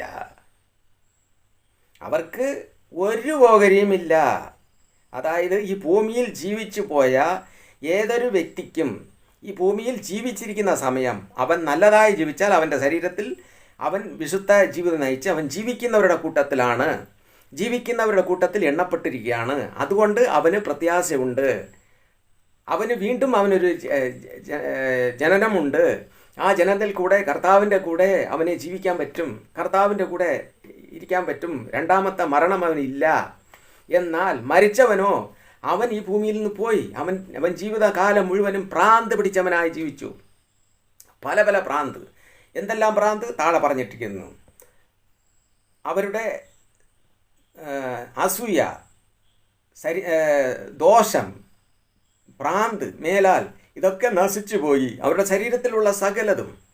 അവൻ ജീവിക്കുമ്പോൾ പല പല ദുഷ്ടതയും പ്രവൃത്തി ജീവിച്ചു. അതുകൊണ്ട് അവൻ മരിക്കുമ്പോൾ പോയി, അതോടെ തീർന്നു അവൻ്റെ. ഈ ഭൂമിയിൽ അവന് പിന്നെ വേറെ ഒരു ഇതുമില്ല. അതുപോലെ തന്നെ മറ്റുള്ള വ്യക്തിയായാലും ശരി, അവൻ ഈ ഭൂമിയിൽ മരിച്ചു പോയാൽ ഈ സൂര്യൻ്റെ കീഴെ പിന്നെ ഒരു പ്രവൃത്തിയും അവരെ കൊണ്ട് ചെയ്യിക്കാൻ ദൈവം ആഗ്രഹിച്ചിട്ടുമില്ല. ഒരു പ്രവൃത്തിയും അവരെ കൊണ്ട് ചെയ്യിക്കാൻ ദൈവം ഉദ്ദേശിച്ചിട്ടുമില്ല. ചത്തവരെ കൊണ്ട്. ജീവിക്കുന്നവരെ കൊണ്ടാണ് ദൈവം ഓരോ കാര്യങ്ങൾ ചെയ്യിക്കുന്നത്. ഏതൊരു വ്യക്തി ജീവിച്ചിരിക്കുന്നുവോ ആ ജീവിക്കുന്ന വ്യക്തിയെ വച്ചിട്ടാണ് ഓരോരോ കാര്യങ്ങൾ ദൈവം ചെയ്യിക്കുന്നത്. ചത്തവരെ കൊണ്ട് ദൈവം ഒരു കാര്യവും ചെയ്യിച്ചിട്ടില്ല. ഇവിടെ അങ്ങനെ ഒരു ചരിത്രവും ഇല്ല, വേദപുസ്തകത്തിൽ ഇല്ല. അപ്പോൾ ഈ ഭൂമിയിൽ ജീവിച്ചു പോയ ഒരു വ്യക്തിക്ക് വേണ്ടി പ്രാർത്ഥിക്കുന്നത് എത്ര മണ്ടത്തനമാണ്, എത്ര മണ്ടത്തനം. നമ്മൾ ഇന്ന് ജീവിക്കുന്നുവെങ്കിൽ നമുക്ക് വേണ്ടി പ്രാർത്ഥിക്കുക, നമ്മളെ കുടുംബത്തിന് വേണ്ടി പ്രാർത്ഥിക്കുക, ജീവിച്ചിരിക്കുന്നവർക്ക് വേണ്ടി പ്രാർത്ഥിക്കുക. ഒരുത്തൻ പാപം ചെയ്തുവെങ്കിൽ അവൻ്റെ പാപം ദൈവം ക്ഷമിക്കാൻ തക്കവണ്ണം നമ്മുടെ പ്രാർത്ഥന മുഖാന്തരം അത് ഉപയോഗിക്കുമെങ്കിൽ തീർച്ചയായും അവനെ ആ പാപത്തിൽ നിന്ന് വിടുവിക്കും ദൈവം. എന്നാൽ ചത്തുപോയ ഒരു വ്യക്തി ഈ ഭൂമിയിൽ പൊക്കഴിഞ്ഞു. ആ പോയി കഴിഞ്ഞാൽ പിന്നെ ആ വ്യക്തിക്ക് വേണ്ടി നീ പ്രാർത്ഥിക്കുന്നത് നിൻ്റെ സമയം വേസ്റ്റാക്കുന്നതാണ്. അവൻ പാതാളത്തിലാണ്, അല്ലെങ്കിൽ പർദീസലാണ്. അവൻ്റെ ആത്മാവ് പിന്നെ നമ്മളെ ഒന്നും സഹായിക്കാൻ വരില്ല. ഇല്ലെങ്കിൽ ഇവിടെ നമ്മൾ പ്രാർത്ഥിച്ചെന്ന് പറഞ്ഞുകൊണ്ട് അവൻ്റെ പാവം ക്ഷമിക്കാൻ ദൈവം അവിടെ പോവില്ല. മരിച്ചവരുമായിട്ട് പിന്നെ ബന്ധമില്ല ദൈവത്തിന്. ദൈവം പറയുകയാണ് പിന്നെ ആ ബന്ധമില്ല. അത് വരും എപ്പോൾ? ക്രിസ്തു ഉയർത്തെഴുന്നേൽപ്പിക്കുന്ന സമയം ഓരോരുത്തരെയും പേര് ചൊല്ലി വിളിക്കും. നല്ലത് ചെയ്തവന് നല്ലത്, തീയത് ചെയ്തവന് തീയത്. ഇത് വ്യക്തമായി തിരുവചനത്തിൽ പറഞ്ഞിട്ടുള്ള കാര്യമാണ്. ഇതാ ഇവിടെ നമ്മൾ സഭാപ്രസംഗി 9 ഈ 4 മുതലുള്ള ഭാഗമാണ് ഞാൻ ഇപ്പോൾ വായിച്ചത്. സൂര്യന് കീഴെ നടക്കുന്ന യാതൊന്നിലും അവന് ഇനി ഒരിക്കലും ഓഹരിയില്ല. ഒരിക്കലും വ്യക്തമായി പറഞ്ഞിരിക്കുകയാണ്. ഒരിക്കലും ഓഹരിയില്ല അവന്. ചത്തു കഴിഞ്ഞാൽ അവൻ പൊക്കഴിഞ്ഞു. അപ്പോൾ അങ്ങനെയുള്ളവരെ നീ വിളിക്കുന്നത് എന്തിന്? ഇന്നെന്തെല്ലാം പറഞ്ഞ് ജനങ്ങളെ പഠിപ്പിക്കുന്നു. ഇവർക്ക് ഏത് ആത്മാവാണ് ഇവർക്ക് ഇങ്ങനെയൊക്കെ വെളിപ്പെടുത്തി കൊടുത്തിരിക്കുന്നത് ഒരു പിടിയുമില്ല. പിന്നെ ഒരു കാര്യം, ഈ പുസ്തകത്തിൽ കർത്താവായ യേശു ക്രിസ്തുവും അപ്പോസ്തലന്മാരും പ്രസംഗിക്കാത്ത, അതിൽ നിന്ന് എടുക്കാത്ത ഒന്നും പരിശുദ്ധാത്മാവ് സ്വീകരിച്ചതല്ല. അപ്പോസ്തലന്മാർ പ്രസംഗിച്ചിട്ടുണ്ട്. അപ്പോസ്തലന്മാർ എടുത്തെടുത്ത് പറഞ്ഞിട്ടുള്ള ഭാഗങ്ങളാണ് ഇന്ന് ഈ തിരുവചനത്തിലുള്ളത്. 66 പുസ്തകം, ഈ ബൈബിളിൽ 66 ബുക്കുണ്ട്. 66 എന്ന് പറയുന്നത് ഇത് അംഗീകരിച്ചിരിക്കുന്നത്. ഇതിൽ നിന്ന് അപ്പോസ്തലന്മാരും പ്രസംഗിച്ചിട്ടുണ്ട്, യേശുക്രിസ്തുവും പ്രസംഗിച്ചിട്ടുണ്ട്, കാര്യങ്ങളെ പറഞ്ഞിട്ടുണ്ട്. വേറൊന്നും അംഗീകരിക്കപ്പെട്ടിട്ടില്ല. അതുകൊണ്ട് വേറെ ഏതെങ്കിലും ബുക്കുകൾ ഉണ്ടോ എന്ന് എനിക്ക് അറിയില്ല. എന്നാൽ അങ്ങനെ ഉണ്ടെങ്കിൽ അത് അവർ തന്നെ വച്ചിരിക്കട്ടെ, അതിന് ഒരു കുഴപ്പവുമില്ല. അവർ വച്ചിരിക്കട്ടെ, ഒരു കുഴപ്പവുമില്ല. അതിനാരും ഒരു കുറ്റം പറയുന്നില്ല, ഞാനും ഒന്നും പറയാൻ പോണില്ല, അവർ വച്ചിരിക്കട്ടെ. എന്നാൽ തിരുവചനത്തിൽ ഇവിടെ പറയുന്നത് എല്ലാവരുടെ കയ്യിലുമുള്ള ബുക്ക് തന്നെയാണത്. ഈ ലോകത്തിലുള്ള ക്രിസ്തീയ വിശ്വാസത്തിൽപ്പെട്ട സകല മനുഷ്യരുടെ കയ്യിലും ഉള്ള ബുക്കാണ് ഈ ബൈബിള്. അപ്പോൾ വചനം, ഈ സഭാപ്രസംഗി എല്ലാവരുടെ കയ്യിലുമുണ്ട്. എടുത്ത് വായിച്ച് നോക്കുക. അവന് ഒരിക്കലും ഓഹരിയില്ല ഈ ഭൂമിയിൽ. ചത്തു കഴിഞ്ഞാൽ ഒരിക്കലും ഒന്നിനും ഓഹരിയില്ല. അപ്പോൾ അവനോട് നീ പ്രാർത്ഥിക്കുന്ന എന്തിനാണ്? കേരളത്തിൽ ജനിച്ച ഒരു വ്യക്തി ഡൽഹിയിൽ ജനിച്ച മദർ തെരേസയോട് വിളിക്കുക. അവളെ ആത്മാവ് പൊക്കഴിഞ്ഞു, അങ്ങ് പോയി. അത് എവിടെ പോയോ അത് ദൈവം അറിയുന്നു. അവൻ കേരളത്തിൽ എത്തുകൊണ്ട് പറയുക, അമ്മേ മദർ തെരേസയെ ഞങ്ങൾക്ക് വേണ്ടി അപേക്ഷിക്കണമേ. അപ്പോൾ സാമേ ഞങ്ങൾക്ക് വേണ്ടി അപേക്ഷിക്കണമേ, മറിയായ മാതാവേ എനിക്ക് വേണ്ടി അപേക്ഷിക്കണമേ, പിന്നെ ദൂതന്മാരെ അപേക്ഷിക്കണമേ, ഈ കാണുന്നവരൊക്കെ വിളിച്ച് അപേക്ഷിക്കണമേ. ഇവന് ദൈവമായിട്ടൊരു ബന്ധവുമില്ല, ദൈവത്തിൻ്റെ അടുക്കൽ പോകുന്നുമില്ല, ഇവൻ മാനസാന്തരപ്പെടുന്നുമില്ല, വിശുദ്ധിയോടെ ജീവിക്കാൻ താല്പര്യപ്പെടുന്നുമില്ല, കാണുന്ന അസൂയയും കുസുമ്പും കുന്തവും എല്ലാം കൊണ്ട് നടക്കുക. പിന്നെ എവിടെ കൂടെയാണ് നീ പിന്നെ ചത്തവർക്ക് വേണ്ടി പ്രാർത്ഥിക്കുന്നു? ചത്തവന് വേണ്ടി പ്രാർത്ഥിച്ച് ദൈവം അവിടെ എന്തെങ്കിലും പ്രവർത്തിക്കുമെന്നാണോ? വെറുതെ എന്തിനാണ് നിൻ്റെ സമയം വേസ്റ്റാക്കുന്നു? ആദ്യം നീ നേരായി വരാൻ നോക്ക്. കർത്താവായ യേശു ക്രിസ്തു ആണ് സുവിശേഷം. ക്രിസ്തുവിൽ കൂടെയാണ് രക്ഷ, ക്രിസ്തുവിൽ കൂടെയാണ് വിടുതൽ, ക്രിസ്തുവിൽ കൂടെയാണ് സർവ്വതും. യേശു ക്രിസ്തു ആണ് സകലതും. ആ യേശു ക്രിസ്തുവിനെ മുറുകെ പിടി. ചത്തവരെയല്ല നീ മുറുകെ പിടിക്കേണ്ടത്, യേശു ക്രിസ്തുവിനെ മുറുകെ പിടി. അമ്മ മാതാവ് ഇവിടെ നമ്മളെ സഹായിക്കാനൊന്നും പറഞ്ഞിട്ടില്ല. അതൊന്നും പറയാത്ത കാര്യം എന്തിനാണ് ചുമ്മാ എടുത്തെടുത്ത് വിളിച്ച് ചുമ്മാ സമയത്തെ വേസ്റ്റ് ആക്കുന്നു? ഇതെല്ലാം വിളിക്കുമ്പോൾ വരുന്ന എല്ലാം പിശാചാണ്, ദുഷ്ടാത്മാവാണ്. അത് തിരിച്ചറിയണം. മരിച്ചവർക്ക് വേണ്ടി പ്രാർത്ഥിക്കാമോ എന്ന്? എന്ത് കഷ്ടം! ജീവിച്ചിരിക്കുന്നവന് വേണ്ടി പോലും പ്രാർത്ഥിച്ചാൽ നിനക്ക് ഉത്തരം കിട്ടുന്നില്ല. ജീവിച്ചിരിക്കുന്ന കാരണം നീ ദൈവത്തെ അല്ല വിളിക്കുന്നത്, അതുകൊണ്ടാണ് നിനക്ക് ഉത്തരം കിട്ടാത്തത്. അതുകൊണ്ടാണ് നീ കാണുന്നിടത്ത് പോയി മണ്ടയെ കുത്തുന്നത്. ഞാൻ കഴിഞ്ഞ ഇതിൽ ഇട്ടിരിക്കുക, എത്ര നല്ല മുടിയാണ്. അതായത് ഞാൻ ഒരു ഷോർട്ട് വീഡിയോ അത് ഞാൻ എടുത്തിട്ടിരിക്കുകയാണ്. എത്ര വലിയ മുടിയാണ്, എത്ര വലിയ മുടി, നല്ല മുടി. ഇതിനെ മുട്ടയടിച്ചങ്ങ് കളയുക. അമ്മയ്ക്ക് മുടി വേണോ? അമ്മ ചോദിച്ചോ നിൻ്റെ മുടി? എത്ര മൂഢവിശ്വാസം കൊണ്ട് നടക്കുന്നത്. ദൈവത്തിന് നിൻ്റെ മുടി വേണോ അല്ലേ? ഈ ഭൂമിയിൽ നിന്ന് പോയ അമ്മയ്ക്ക് നിൻ്റെ മുടി കൊടുത്താൽ അമ്മ പ്രസാദിക്കുമെന്നാണോ? അല്ലെങ്കിൽ ആരെങ്കിലും പ്രസാദിക്കുമെന്നാണോ നിൻ്റെ മുടി വാങ്ങിച്ചിട്ട്? എന്ത് മൂഢവിശ്വാസങ്ങളാണ് കൊണ്ട് നടക്കണേ. ദൈവമായിട്ടുള്ള ഒരു ബന്ധത്തിലേക്ക് പോകാതെ, ദൈവമായിട്ടുള്ള ഒരു വിശ്വാസത്തിലേക്ക് പോകാതെ, വിശുദ്ധിയോടും ഭക്തിയോടും ജീവിക്കാൻ ചിന്തിക്കാതെ, മാനസാന്തരപ്പെടാതെ, പുതു സൃഷ്ടിയായി മാറാതെ, വെറുതെ ചുമ്മാ കാടം മേടമൊക്കെ പ്രവർത്തിച്ചുകൊണ്ട് എന്ത് രക്ഷ നേടാനാണ് നിങ്ങൾ നടക്കുന്നത്? ചാവുമ്പോൾ കൊണ്ടുപോയി പാതാളത്തിലടയ്ക്കും ദൂതൻ. പാതാളത്തിലേക്ക് പോകേണ്ടി വരും. പാതാളത്തിൽ ഒരു അമ്മയും വന്ന് സഹായിക്കില്ല, ഒരു ദൂതന്മാരും വരില്ല നിങ്ങളെ സഹായിക്കാൻ. ഈ ചത്തുപോയവരാരും വരില്ല നിന്നെ സഹായിക്കാൻ. ഇരുട്ട വെളുക്ക വിളിക്കുന്നത്, അമ്മ അപ്പോസേ എനിക്ക് വേണ്ടി അപേക്ഷിക്കണമേ, മദർ തെരേസ എനിക്ക് വേണ്ടി അപേക്ഷിക്കണമേ, അപ്പോസ്തലന്മാരെ എനിക്ക് വേണ്ടി, മാതാവേ എനിക്ക് വേണ്ടി, എല്ലാവരും എനിക്ക് വേണ്ടി അപേക്ഷിക്കണമേ. എടാ, എന്താണ് നീയൊക്കെ ചെയ്യുന്നത്? ചത്തവരോട് നീ പ്രാർത്ഥിക്കാൻ അവരുടെ ആത്മാവിടെ ഇല്ല. അവരുടെ ആത്മാവ് പൊക്കഴിഞ്ഞു, ഉടയവൻ്റെ അടുക്കലേക്ക് പൊക്കഴിഞ്ഞു. എവിടെ നിന്ന് വന്ന് അവിടേക്ക് പോയി. അതാണ് സഭാപ്രസംഗി 12:7 പറയുന്നത്. ആത്മാവ് അതിനെ നൽകിയ ദൈവത്തിൻ്റെ അടുക്കലേക്ക് പൊക്കഴിഞ്ഞു. ആത്മാവ് അതിനെ നൽകിയ ദൈവത്തിൻ്റെ അടുക്കലേക്ക് മടങ്ങിപ്പോകും. മായ എന്ന് പറഞ്ഞ് സഭാപ്രസംഗി പറയുകയാണ്. അതുകൊണ്ടാണ് പ്രിയമുള്ളവരെ, ഈ 12-ാമത്തെ അധ്യായത്തിൽ തന്നെ ആദ്യമായിട്ട് 2-3 വാക്യം ഞാനത് വായിച്ച് കേൾപ്പിക്കാം. നിങ്ങൾ ബൈബിൾ എടുത്തു വെച്ച് വീട്ടിലിരുന്ന് എല്ലാവരുടെ കയ്യിലും ഈ സഭാപ്രസംഗി ഉണ്ട്. ഏത് ക്രിസ്ത്യാനിയുടെ കയ്യിലും ഈ സഭാപ്രസംഗി എന്ന് പറയുന്ന പുസ്തകമുണ്ട്. വീട്ടിലിരുന്ന് എടുത്തു വെച്ച് വായിക്കുക. ഇതാ, നിൻ്റെ യൗവനകാലത്ത് നിൻ്റെ സൃഷ്ടാവിനെ ഓർത്തുകൊള്ളുക. നീ നല്ലതായിരിക്കുമ്പോൾ, നല്ല പ്രായത്ത് നിൻ്റെ സൃഷ്ടാവിനെ നീ ഓർത്തുകൊള്ളുക. നീ ആരോഗ്യത്തോടെ ഇരിക്കുമ്പോൾ, ഞാൻ വായിക്കുന്നു, കേട്ടോളുക. ദുർദിവസങ്ങൾ വരികയും എനിക്കിഷ്ടമില്ല എന്ന് നീ പറയുന്ന കാലം സമീപിക്കുകയും സൂര്യനും വെളിച്ചം, ചന്ദ്രനും നക്ഷത്രങ്ങളും ഇരുണ്ടു പോകുകയും മഴ പെയ്ത ശേഷം മേഘങ്ങൾ മടങ്ങി വരികയും ചെയ്യും മുമ്പേ തന്നെ. മനസ്സിലായ വല്ലതും? നിന്റെ യൗവനകാലത്ത് നിന്റെ സൃഷ്ടാവിനെ നീ ഓർക്കുക. അടുത്ത്, ദുർദിവസങ്ങൾ വരുന്നതിന് മുമ്പേ, നീ വയസ്സാവുന്നതിന് മുമ്പേ. നീ വയസ്സായി കഴിഞ്ഞാൽ നിനക്ക് ഇഷ്ടമില്ലാത്ത സ്ഥലത്തിൽ ആൾക്കാർ കൊണ്ടുപോകും. നീ എത്ര തന്നെ ഇഷ്ടമുണ്ടെന്ന് പറഞ്ഞാലും ശരി, ഒരു കാര്യവും സംഭവിക്കില്ല. നിന്നെ ഇഷ്ടമില്ലാത്ത സ്ഥലത്തിൽ തന്നെ നീ പോകേണ്ടി വരും. കാരണം അടുത്തവൻ്റെ വിരൽ ചുണ്ടിൽ തന്നെ നടക്കേണ്ടി വരും വയസ്സാവുമ്പോൾ. ഒന്ന് ഓർത്തുകോണം. അടുത്ത്, ഈ സൂര്യൻ ഇരുണ്ടു പോകും. ഇതൊക്കെ സംഭവിക്കുന്ന കാര്യങ്ങളാണ്. നക്ഷത്രങ്ങൾ പ്രകാശം തരാതിരിക്കും. ഇതൊക്കെ സംഭവിക്കുന്ന കാര്യം. ഇനി ഇതിനു മുമ്പേ, ഇത് സംഭവിക്കുന്നതിന് മുമ്പേ അന്നന്ന് ജീവിച്ചിരിക്കുന്ന വ്യക്തി മനസ്സിലാക്കിയിരിക്കേണ്ട കാര്യമാണ്.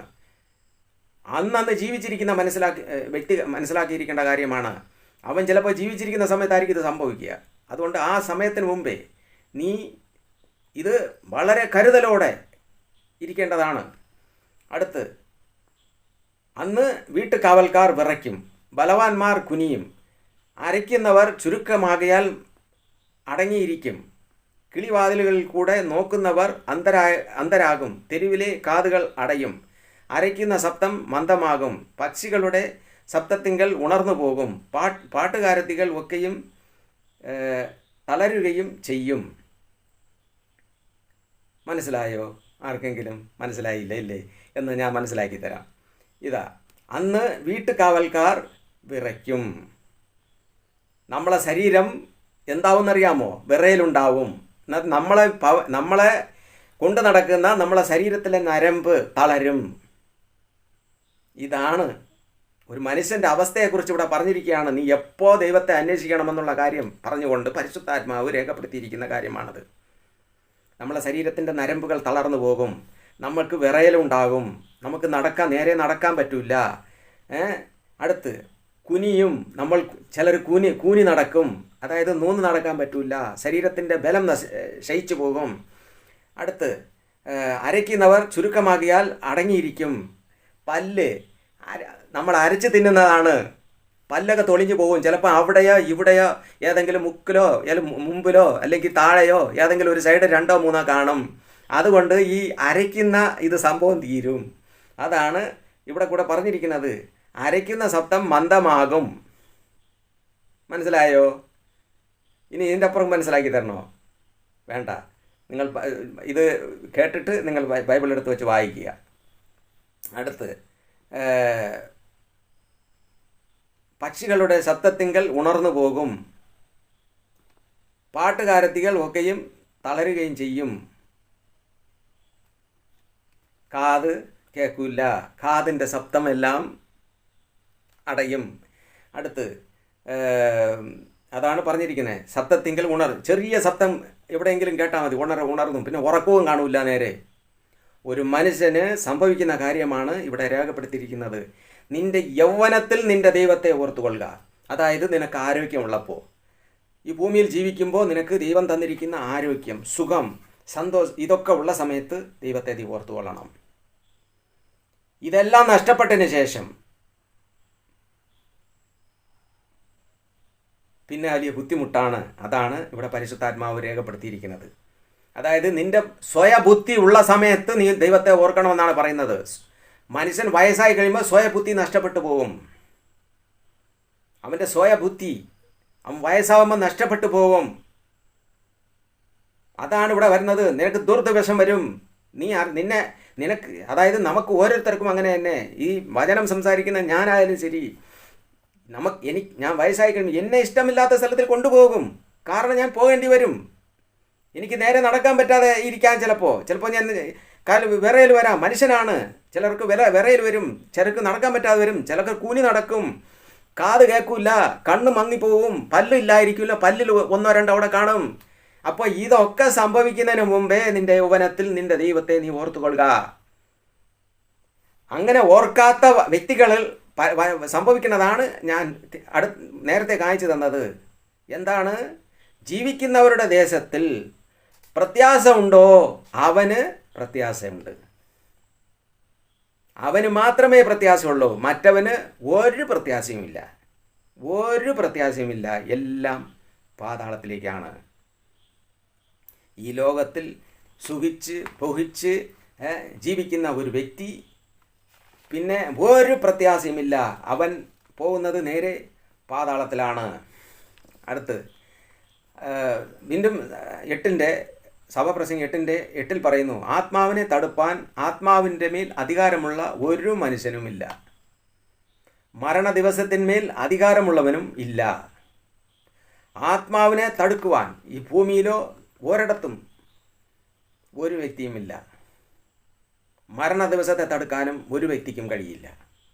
അപ്പോൾ ഇതെല്ലാം സംഭവിക്കുന്നതിന് മുമ്പേ നല്ല പ്രായത്ത് നീ സുഖത്തോടെ ഇരിക്കുമ്പോൾ, നീ ഐശ്വര്യത്തോടെ ഇരിക്കുമ്പോൾ, ഈ ഭൂമിയിൽ നടന്ന് തിരിഞ്ഞ് നല്ല ആരോഗ്യത്തോടെ ഇരിക്കുമ്പോൾ നിൻ്റെ ദൈവത്തെ നീ ഓർത്തുകൊണം. ദൈവത്തോട് നീ ചേർന്നുകൊണം. നീ പുതു സൃഷ്ടിയാവണം. നീ മാനസാന്തരപ്പെടണം. വിശുദ്ധിയോടെ ജീവിക്കണം. ഇല്ല എങ്കിൽ നിൻ്റെ ആത്മാവ് നീ ചാവുമ്പോൾ നേരെ പോവും ദൈവത്തിൻ്റെ അടുക്കൽ. നേരെ പോവും ദൈവത്തിൻ്റെ അടുക്കൽ. അല്ലെങ്കിൽ പാതാളത്തിൽ. കാരണം ആത്മാവിൻ്റെ ഉടയവൻ ദൈവമാണ്. ശരീരം മണ്ണിൽ പോവും. അതുകൊണ്ടാണ് ശരീരത്തിനെ ചൊല്ലി സാത്താൻ വരുന്നത്. എന്തിനു വേണ്ടി? പാപം ചെയ്തവൻ്റെ ശരീരം അവന് വേണമെന്ന് പറഞ്ഞുകൊണ്ട്, സാത്താന് വേണമെന്ന് പറഞ്ഞുകൊണ്ട്. അതുകൊണ്ടാണ് പാപം ചെയ്തവൻ്റെ ശരീരത്തിൻ്റെ അടുക്കൽ ചെന്നിരുന്നു കൊണ്ട് യാവനെങ്കിലും മന്ത്രിക്കുമ്പോൾ, അവൻ്റെ പേര് ചൊല്ലി പ്രാർത്ഥിക്കുമ്പോൾ അവൻ്റെ അടുക്കൽ വരുന്നത് അവൻ്റെ പേരിൽ സാത്താനായവൻ വേറൊരു ആത്മാവിനെ അവിടെ പറഞ്ഞയക്കുകയാണ്, അവൻ്റെ പേരിൽ. അതുകൊണ്ടാണ് ഞാൻ വിലക്കണത്. ഞാൻ ഈ തിരുവചനത്തിലൂടെ കർത്താവ് പറഞ്ഞു തന്നത്, എനിക്ക് എൻ്റെ അനുഭവത്തിൽ പറഞ്ഞു തന്നത്, ജപമാല എന്ന് പറഞ്ഞ് നിങ്ങൾ എടുക്കുന്നത്, ഇതിൻ്റെ മുകളിൽ പ്രവർത്തിക്കുന്നത് ആത്മാവ് ദൈവത്തിൻ്റെ ആത്മാവേ അല്ല. എല്ലാം ദുഷ്ടാത്മാവാണ്, പൈശാചിൻ്റെ ആത്മാവാണ്. അതൊന്നും നമ്മളെ സഹായിക്കുന്നതല്ല. ഈ ഭൂമിയിൽ പാപം ചെയ്ത് എങ്ങനെയെങ്കിലുമൊക്കെ മനുഷ്യനെയും ദ്രോഹിച്ച് വഞ്ചിച്ച് ജീവിച്ച ഒരു വ്യക്തിയായിരിക്കാം, അല്ലെങ്കിൽ ദൈവമായിട്ടുള്ള ഒരു ബന്ധത്തിലല്ലാത്ത ഒരു വ്യക്തിയായിരിക്കാം. വ്യക്തി മരിച്ചു പോയാൽ അവൻ പോയി. അവന് വേണ്ടി നീ പ്രാർത്ഥിച്ച് നിൻ്റെ തലയെ മുട്ടടിക്കണതിന്, നിൻ്റെ സമയം വേസ്റ്റാക്കണതിന് നീ അവന് വേണ്ടി പ്രാർത്ഥിക്കാതെ നിനക്ക് വേണ്ടി പ്രാർത്ഥിക്ക്. ജീവിച്ചിരിക്കുന്നവർക്ക് വേണ്ടി പ്രാർത്ഥിക്ക്. കർത്താവായ യേശു ക്രിസ്തു പോലും ക്രൂശിൽ കടന്നുകൊണ്ട് പറഞ്ഞു, സ്ത്രീയെ എന്നെ ചൊല്ലി കരയാതെ നിൻ്റെ മക്കളെ ചൊല്ലി കര എന്ന് പറഞ്ഞു. നിന്നെ ജീവിച്ചിരിക്കുന്നവർക്ക് വേണ്ടി കര, ജീവിച്ചിരിക്കുന്നവർക്ക് വേണ്ടി പ്രാർത്ഥിക്ക്. ജീവിച്ചിരിക്കുന്നവർക്ക് വേണ്ടി പ്രാർത്ഥിച്ച് അവരെ രക്ഷപ്പെടുത്താൻ നോക്ക്. അതാണ് കർത്താവ് പറയണത്. അല്ല, ചത്തവന് വേണ്ടിയല്ല പ്രാർത്ഥിക്കുന്നത്. ചത്തവന് വേണ്ടി പ്രാർത്ഥിച്ചാൽ നീ എങ്ങനെയാണ് രക്ഷപ്പെടുക? പെക്കഴിഞ്ഞു. അവൻ ഈ ഭൂമിയിൽ ജീവിക്കേണ്ടത്, അവൻ അനുഭവിച്ചു കഴിഞ്ഞു. അവൻ തിന്ന് കുടിച്ച് മതിച്ച് മദ്യപിച്ച് ഈ ഭൂമിയിൽ അനുഭവിക്കേണ്ടതൊക്കെ അവൻ ചെയ്തു കഴിഞ്ഞു. അവൻ ഇതെല്ലാം ചെയ്തിട്ടാണ് പോയത്, ചത്തത് ഭൂമിയിൽ. നീ അവന് വേണ്ടി പ്രാർത്ഥിക്കുക. ദൈവം അവൻ്റെ പാപം ക്ഷമിച്ചു കൊടുക്കുമെന്നാണോ? ഏത് രൂപത്തിൽ? നിൻ്റെ പാപം ക്ഷമിക്കാൻ വേണ്ടി നീ ആദ്യം അത് ചെയ്. നീ ദൈവത്തോട് പ്രാർത്ഥിക്കും. നീ ചെയ്യുന്നതേ ഈ മണ്ടത്തനമാണ്. ഈ കല്ലറകളെ പണിയുന്ന ഈ കർത്താവ് യേശു ക്രിസ്തു പോലും പറഞ്ഞു കപട വിശ്വാസികളെന്ന്. കപട വിശ്വാസികളെന്നാണ് പറഞ്ഞത്. കപടം.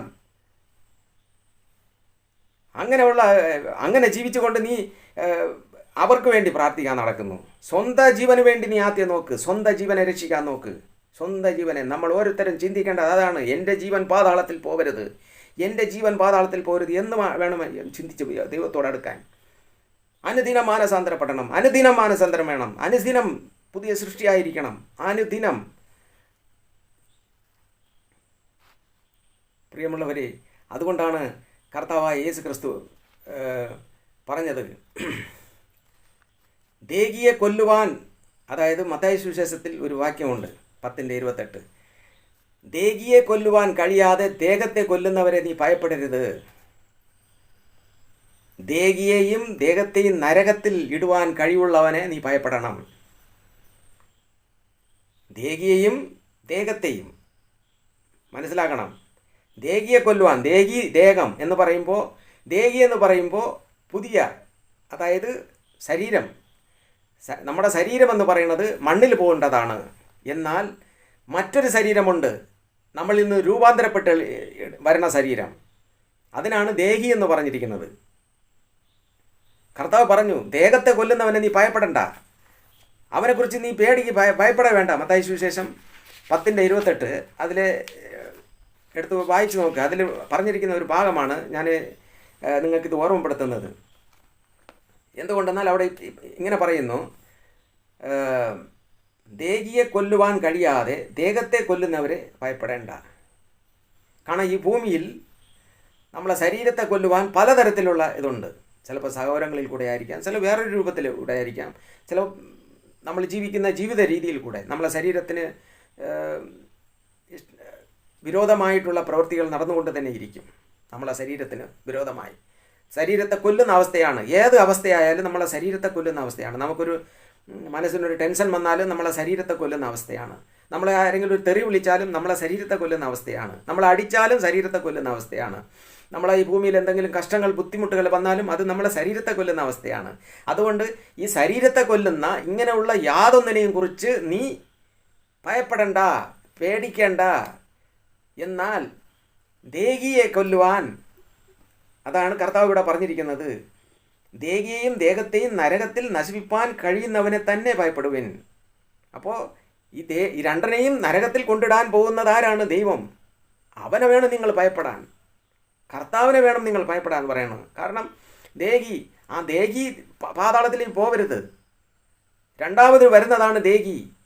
ദേഹം ഇപ്പോൾ ഉള്ളത്, രണ്ടാമത് ജനിക്കാൻ പോകുന്നതാണ് ദേഹി.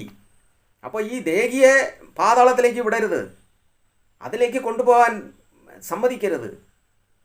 അങ്ങനെയുള്ളതാണ് ദൈവം. ആ ദൈവത്തെ ഭയപ്പെടണം എന്ന് പറഞ്ഞിരിക്കുന്നത്. അല്ലാതെ ഈ ഭൂമിയിൽ ജീവിച്ചു പോയ പല പല വ്യക്തികളെയും ആരാധിച്ച് പല പല വ്യക്തികളോടും പ്രാർത്ഥിച്ച് നിങ്ങളെ സമയം എന്തിനാ വേസ്റ്റാക്കുന്നു? ആത്മാവ് ഇവിടെ ഇല്ല പ്രിയമുള്ളവർ, ആത്മാവില്ല ഇവിടെ. ഒരുത്തൻ ചത്തു കഴിഞ്ഞവൻ്റെ ആത്മാവില്ല ഭൂമിയിൽ. വെറുതെ എന്തിനാണ് നിങ്ങളെ സമയം വേസ്റ്റാക്കുന്നു? കേരളത്തിൽ ജനിച്ച അൽഫോൺസ അങ്ങ് മസ്കറ്റിൽ വരുമോ നിന്നെ സഹായിക്കാൻ? അവിടെ ഇരുന്നുകൊണ്ട് ഞാൻ ഇവിടെ ഇരുന്ന് മാലയും പിടിച്ചുകൊണ്ട് എനിക്ക് വേണ്ടി അപേക്ഷിക്കണം എന്ന് പറഞ്ഞാൽ അങ്ങ് ജനിച്ചവളെ ഇവിടെ വരുമോ? അവൻ്റെ ആത്മാവ് എല്ലാം ചുറ്റിക്കൊണ്ട് നടക്കുകയാണോ? ആരുടെ ആത്മാവാണ് ലോകം മുഴുവൻ ചുറ്റിക്കൊണ്ട് നടക്കുന്നത്? ഏതെങ്കിലും വിശുദ്ധന്മാരുടെ ചുറ്റിക്കൊണ്ട് നടക്കുന്നോ?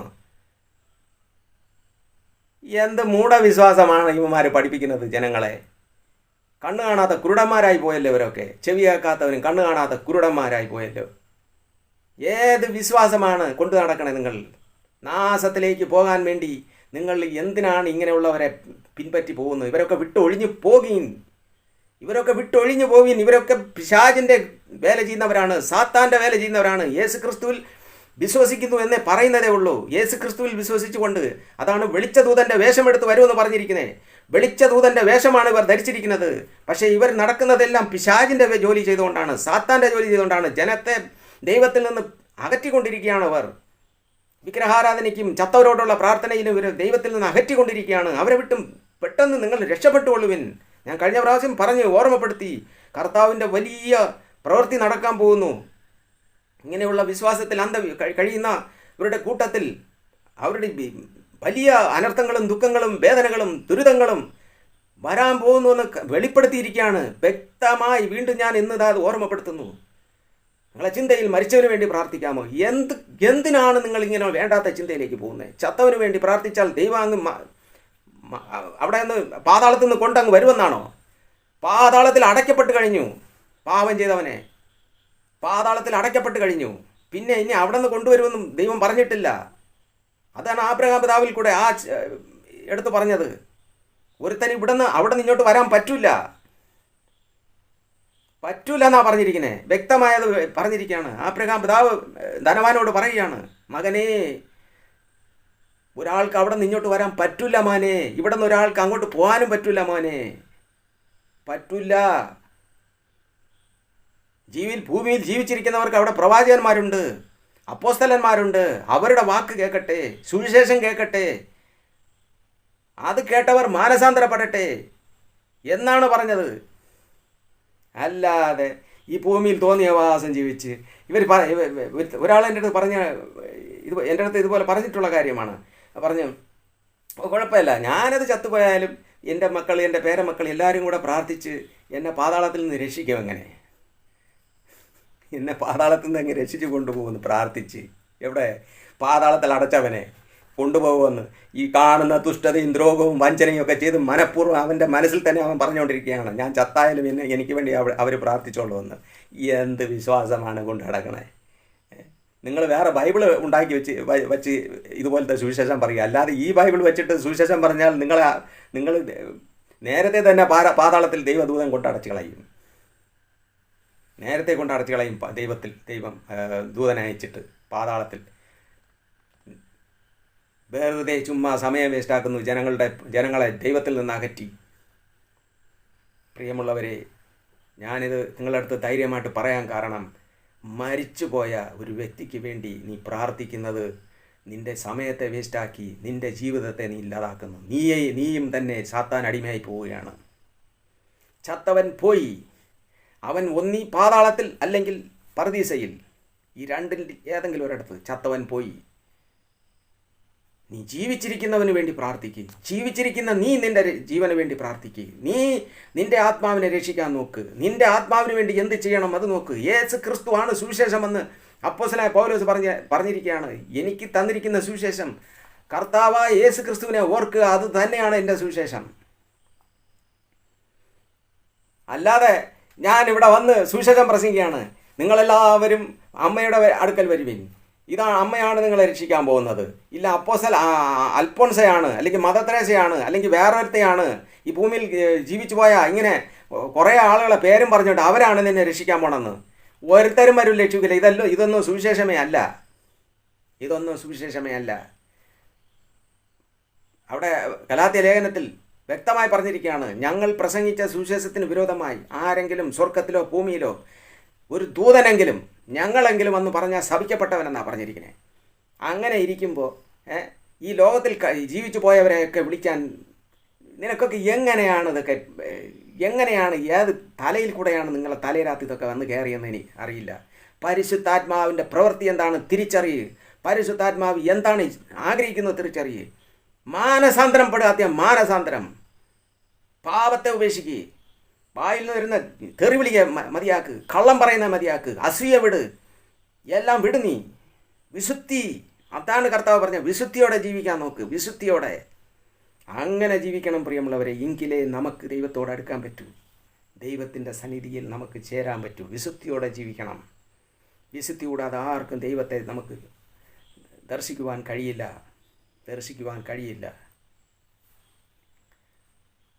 പ്രിയമുള്ള സഹോദരങ്ങളെ, ഈ കഠിന വാക്ക് തന്നെയാണ് ഞാൻ തിരുവചനത്തിൽ കൂടെ നിങ്ങൾക്ക് ഞാൻ പറയുന്നത്. കേൾക്കാൻ നിങ്ങൾക്ക് താല്പര്യമുണ്ടെങ്കിൽ നിങ്ങളത് മനസ്സിലാക്കിക്കൊള്ളുക. ഞാൻ ആരുടെയും ദോഷത്തിന് വേണ്ടി പറയുന്നതല്ല. ഇതാണ് സത്യം. സത്യം ഇത് തന്നെയാണ്. ഇതിൽ കൂടെ അല്ലാതെ, കർത്താവായ യേശു ക്രിസ്തുവിൽ കൂടെ അല്ലാതെ ഒരു മനുഷ്യനും രക്ഷയില്ല. നമുക്ക് വേണ്ടി, നമ്മൾ പാപികളായിരുന്നപ്പോൾ തന്നെ നമുക്ക് വേണ്ടി കാൽവരി ക്രൂശിൽ മരിച്ചവനാണ് കർത്താവായ യേശു ക്രിസ്തു. ആ കർത്താവായ യേശു ക്രിസ്തുവിൽ കൂടെ അല്ലാതെ ഒരു മനുഷ്യനും രക്ഷയില്ല.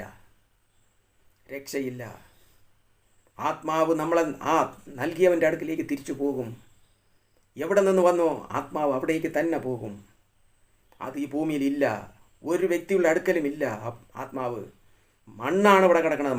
മണ്ണിൽ കൂടെ പോകും. നമ്മുടെ ശരീരം മണ്ണ്, അത് മണ്ണിൽ തന്നെ ചേരും. ആത്മാവ് പോവും ഉടയവൻ്റെ അടുക്കൽ. ആത്മാവിൻ്റെ ഉടയവൻ ദൈവമാണ് ആത്മാവിൻ്റെ ഉടയവൻ. ആ ആത്മാവിൻ്റെ ഉടയവൻ്റെ അടുക്കിലേക്ക് അത് പോകും. നല്ലതാണെങ്കിൽ പറുദീസയ്ക്ക്, അവൻ പാപം ചെയ്ത് ദൈവത്തിൽ നിന്ന് അകന്നവനാണെങ്കിൽ പാതാളത്തിൽ 1000 ആണ്ട് കഴിഞ്ഞതിന് ശേഷം അവനെ ഉയർപ്പിച്ച് അവൻ ചെയ്തതിന് നല്ലതിനും തീയതിനുമുള്ള ന്യായവിധി അവിടെ കൽപ്പിക്കുമെന്ന് പറഞ്ഞിട്ടുണ്ട്. ബൈബിളിൽ വ്യക്തമായി പറഞ്ഞിട്ടുണ്ട്. എല്ലാവരും ക്രിസ്തുവിൻ്റെ മുന്നിൽ നിൽക്കേണ്ടി വരുമെന്നാണ് പറഞ്ഞിട്ടുള്ളത്. നല്ലവൻ ചെയ്തതും തീയതി ചെയ്ത് എല്ലാവരും നിൽക്കേണ്ടി വരും ക്രിസ്തുവിൻ്റെ മുന്നിൽ. ക്രിസ്തു ന്യായം വിധിക്കും. ആ കർത്താവിൻ്റെ മുന്നിലാണ് എല്ലാം നിൽക്കേണ്ടത്. അല്ലാതെ ഈ ആത്മാവിവിടെ ഉണ്ടെന്ന് പറഞ്ഞുകൊണ്ടും പൊട്ടത്തനം വിളിച്ച് പറയുന്നവരെ കൂട്ടത്തിലൊന്നും ചേരരുതേ. പിശാചിന് അടിമയായി പോകരുതേ. സാത്താനാണ് ഇതിൻ്റെ പുറകിൽ പ്രവർത്തിക്കുന്നതെന്ന് വീണ്ടും വീണ്ടും ഞാൻ നിങ്ങളോട് പറയുകയാണ്. കുറച്ചെങ്കിലും നിങ്ങൾ മനസ്സിലാക്കുക. ദൈവത്തിൻ്റെ ആത്മാവാണ് ലോകം മുഴുവനും വ്യാപരിക്കുന്നത്.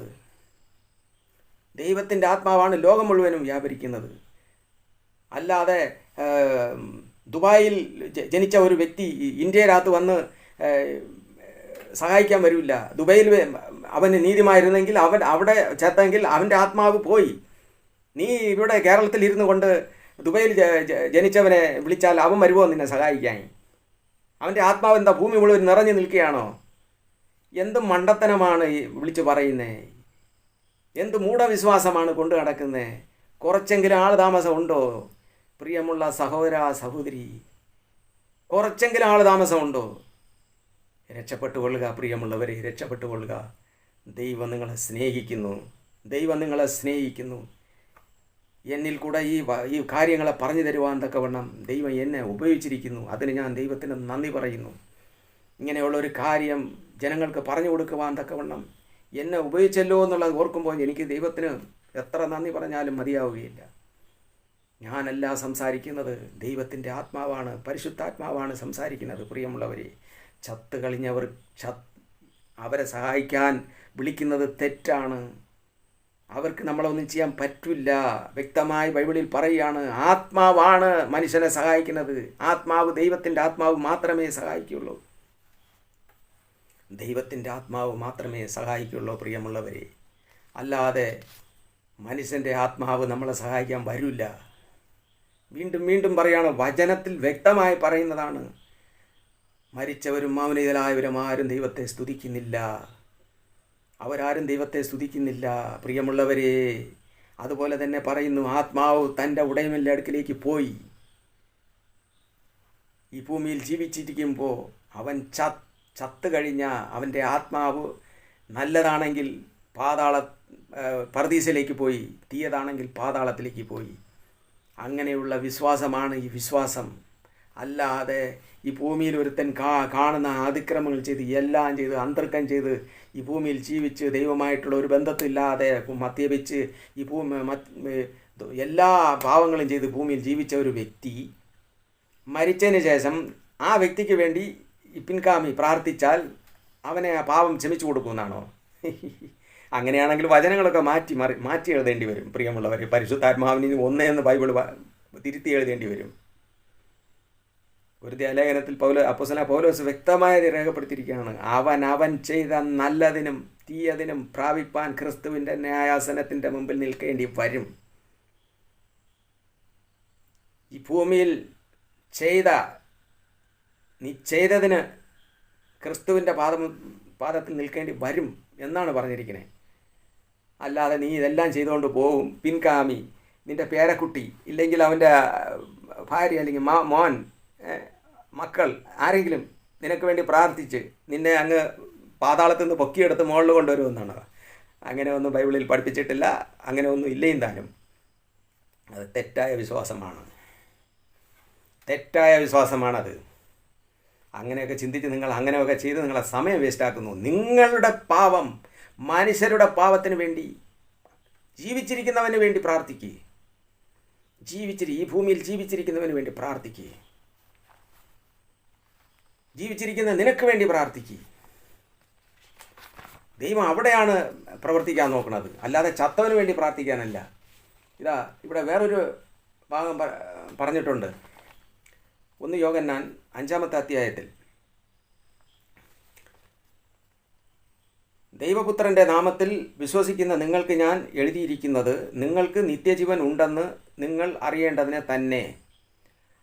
അവൻ്റെ ഇഷ്ടപ്രകാരം നാം എന്തെങ്കിലും അപേക്ഷിച്ചാൽ അവൻ നമ്മുടെ അപേക്ഷ കേൾക്കുന്നു എന്നുള്ളത് നമുക്ക് അവനോടുള്ള ധൈര്യമാകുന്നു. നാം എന്ത് അപേക്ഷിച്ചാലും അവൻ നമ്മുടെ അപേക്ഷ കേൾക്കുന്നു എന്നറിയുന്നുവെങ്കിൽ അവനോട് കഴിച്ച അപേക്ഷ നമുക്ക് ലഭിച്ചുവെന്നും അറിയുന്നു. അടുത്ത്, സഹോദരൻ മരണത്തിനല്ലാത്ത പാപം ചെയ്യുന്നത് ആരെങ്കിലും കണ്ടാൽ അപേക്ഷിക്കാം, ദൈവം അവന് ജീവനെ കൊടുക്കും. മരണത്തിന് അല്ലാത്ത പാപം, ആ പാപമാണ് മനുഷ്യൻ്റെ ശരീരത്തിൽ കൂടെ ഇളവുന്നത്. മരണത്തിനല്ലാത്ത പാപം, അതിന് ദൈവം ക്ഷമ കൊടുക്കും എന്നാണ് പറഞ്ഞിരിക്കുന്നത്. അടുത്ത്, മരണത്തിനല്ലാത്ത പാപം ചെയ്യുന്നവർക്ക് തന്നെ മരണത്തിനുള്ള പാപമുണ്ട്, അതിനെക്കുറിച്ച് അപേക്ഷിക്കണമെന്ന് ഞാൻ പറയുന്നില്ല. ഏത് അനീതിയും പാപമാകുന്നു. മരണത്തിന് അല്ലാത്ത പാപമുണ്ട് താനും. ദൈവത്തിൽ നിന്ന് ജനിച്ചവൻ ആരും പാപം ചെയ്യുന്നില്ല എന്നും നാം അറിയുന്നു. ദൈവത്തിൽ നിന്ന് ജനിച്ചവൻ തന്നെ താൻ സൂക്ഷിക്കുന്നു, ദുഷ്ടൻ അവനെ തൊടുന്നതുമല്ല. ഞാൻ കഴിഞ്ഞ തിരുവചനത്തിൽ ഓർമ്മപ്പെടുത്തി, ദൈവം ആരെ രക്ഷിക്കും? ആർക്ക് ദൈവം സഹായകനായിരിക്കും? ദൈവത്തിൽ നിന്ന് ജനിച്ചവൻ തന്നെ താൻ സൂക്ഷിക്കും, ദുഷ്ടൻ അവനെ തൊടത്തില്ല. നാം ദൈവത്തിൽ നിന്ന് ഉള്ളവർ എന്ന് നാം അറിയുന്നു. സർവ്വലോകവും ദുഷ്ടൻ്റെ അധീനതയിൽ കിടക്കുന്നു. പ്രിയമുള്ളവരെ, അതാണ് ഇവിടെ പറഞ്ഞത്. ജീവിച്ചിരിക്കുന്ന ഒരു വ്യക്തി അവൻ പാപത്തിൻ്റെ വഴിയിൽ പൊയ്ക്കൊണ്ടിരിക്കുകയാണെങ്കിൽ അവന് വേണ്ടി പ്രാർത്ഥിക്കുക. ദൈവം അവനെ ക്ഷമിച്ച് ചിലപ്പോൾ അവനെ തിരുത്തി കൊണ്ടുവരും, അവനെ മാനസാന്തരത്തിലേക്ക് കൊണ്ടുവരും. അവന് വേണ്ടി പ്രാർത്ഥിക്കുക എന്നാണ് പറഞ്ഞിരിക്കുന്നത്.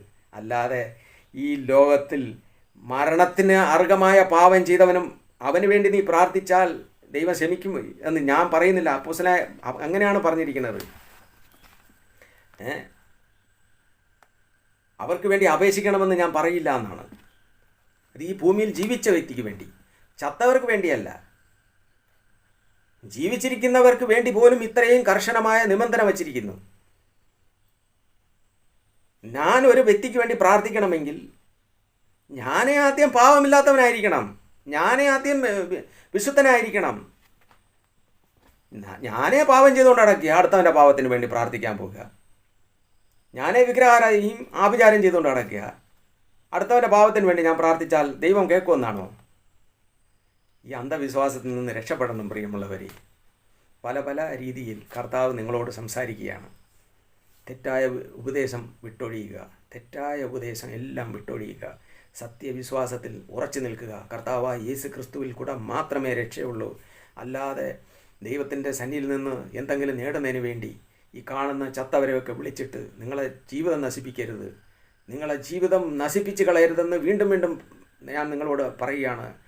മരിച്ചവരെ വിളിക്കുമ്പോൾ പിശാച് വരും, സാത്താൻ വരും. അല്ലാതെ മരിച്ചവൻ്റെ ആത്മാവ് ഈ ഭൂമിയിൽ ഇല്ല. മരിച്ചവൻ്റെ ആത്മാവ് ഈ ഭൂമിയിൽ ഇല്ല പ്രിയമുള്ളവരെ, ഇല്ല. അവരെല്ലാം പൊക്കഴിഞ്ഞു. അവരുടെ ആത്മാവ് ഇല്ല ഭൂമിയിൽ. ദൈവത്തിൻ്റെ ആത്മാവ് മാത്രമേ ഈ ഭൂമിയിലുള്ളൂ. അത് കഴിഞ്ഞിട്ട് സാത്താൻ്റെ ആത്മാവ്, അവനൊക്കെ പാതാളത്തിൽ അടയ്ക്കാൻ വിധിക്കപ്പെട്ടവനാണ്. അവനാണ് ജനത്തെ വഞ്ചിക്കുന്നത്. അവൻ്റെ ആത്മാവാണ് ഈ ഭൂമിയിൽ ഇങ്ങനെയുള്ളതിൽ കൂടെ പ്രവർത്തിക്കുന്നത്. കുറച്ചെങ്കിലും മനസ്സിലാക്കാൻ നിങ്ങൾക്ക് ദൈവം ബുദ്ധി തരട്ടെ. സാത്താൻ്റെ ആത്മാവാണ് ഈ ചത്തവരെ വിളിക്കുമ്പോൾ വരണത്. സാത്താൻ്റെ ആത്മാവാണ്, ദുരാത്മാവാണ് വരണത്. ഈ ഭൂമിയിൽ ജീവിച്ചു പോയ മനുഷ്യരെ വിളിച്ചാൽ വരണത്. അതുകൊണ്ട് ആരും നമ്മളെ സഹായിക്കില്ല. സഹായിക്കാൻ യേശു ക്രിസ്തു മാത്രമേ ഉള്ളൂ പ്രിയമുള്ളവരെ. അതുകൊണ്ട് തിരുവചനം കേട്ടാൽ നിങ്ങൾക്ക് മനസ്സിലായി കാണും, നമ്മൾ ചത്തവരോട് പ്രാർത്ഥിക്കുന്നത് തെറ്റാണ്. അങ്ങനെ നമ്മൾ ചെയ്യുന്നത് ദൈവത്തിന് ഇഷ്ടമില്ല എന്നുള്ളത് നിങ്ങൾക്ക് മനസ്സിലായി കാണും. മനസ്സിലായില്ലെങ്കിൽ തിരിച്ച് വീണ്ടും ഒരിക്കൽ കൂടെ എടുത്തു വെച്ച് വായിക്കുക വചനം. ഞാനിവിടെ നിങ്ങൾക്ക് പറഞ്ഞു തന്ന ഭാഗങ്ങൾ എടുത്തു വെച്ച് പ്രാർത്ഥിച്ച് ധ്യാനിച്ച് നോക്കുക. ദൈവത്തിൻ്റെ പരിശുദ്ധാത്മാവ് നിങ്ങൾക്കത് മനസ്സിലാക്കി തരും, വ്യക്തമായി മനസ്സിലാക്കി തരും. ഞാനിത് കുറച്ച് ഓട്ടിച്ച് ഞാൻ നിങ്ങൾക്കിത് പറഞ്ഞു തന്നു. ഒരുപാട് കാര്യങ്ങളാണ് ഇതിൻ്റെ പുറകിൽ ഉള്ളത്. അത് കുറേച്ച തന്നെ പറഞ്ഞു തരാൻ പറ്റൂ. എന്നാൽ ഞാൻ കുറച്ച് ഓട്ടിച്ച് ഞാൻ പറഞ്ഞു തന്നു. എന്നാലും നിങ്ങൾക്കത് മനസ്സിലാവുമെന്ന് ഞാൻ വിശ്വസിക്കുന്നു. മരിച്ചുപോയതിൻ്റെ ഒരാത്മാവ് നമ്മളെ സഹായിക്കില്ല. അതുകൊണ്ട് ആരും അതിനു വേണ്ടി നിങ്ങളെ സമയം വേസ്റ്റാക്കരുത്. ദൈവത്തിൻ്റെ ആത്മാവ് നമ്മളെ സഹായിക്കും. പരിശുദ്ധാത്മാവ്, അവനാണ് സഹായകൻ, അവനാണ് മധ്യസ്ഥൻ. കർത്താവ് പറഞ്ഞു, ഞാനൊരു സഹായകനെ നിങ്ങൾക്ക് തരും. അവൻ വന്ന് നിങ്ങൾക്ക് നിങ്ങളെ പാവത്തെക്കുറിച്ചും നീതിയെക്കുറിച്ചും ന്യായവിധിയെക്കുറിച്ചും ബോധ്യപ്പെടുത്തും. അവൻ നിങ്ങളെ സഹായിക്കും, അവൻ നിങ്ങളെ ഉപദേശിക്കും. അവനാണ് മധ്യസ്ഥൻ. നമ്മുടെ മധ്യസ്ഥൻ എന്ന് പറയുന്നത് കർത്താവായ യേശു ക്രിസ്തുവാണ്. അതുകൊണ്ട് ആ യേശു ക്രിസ്തുവിനെ മാത്രം മുറുകെ പിടിക്കുക. അവൻ ഒരിക്കലും കൈവിടില്ല പ്രിയമുള്ളവരെ. ഇങ്ങനെ കാണുന്നവരൊക്കെ വിളിച്ചിട്ട് നിങ്ങൾ അവനെ വിളിക്കാൻ പോയാൽ രണ്ടിടത്ത് കാൽ ചവിട്ടിയാലൊന്നും നിൽക്കില്ല. അവനെ മാത്രം വിളിച്ചു നോക്ക്, ഒന്ന് മനസ്സറിഞ്ഞ് വിളിച്ചു നോക്ക്. നിൻ്റെ പാവങ്ങളെല്ലാം വിട്ടുപേക്ഷിച്ച് മാനസാന്തരപ്പെട്ട് ദൈവമേ എന്ന് വിളിച്ചു നോക്ക്. തീർച്ചയായും അവൻ ഉത്തരം തരും. അവൻ ഉത്തരം തരും. നിൻ്റെ ജീവിതത്തിൽ എന്താണ് നിനക്ക് വേണ്ടത്, എന്താണ് വേണ്ടത്, അത് തരുവാൻ ശക്തനായവനാണ്, കഴിവുള്ളവനാണ് നമ്മളെ കർത്താവായ യേശു ക്രിസ്തു.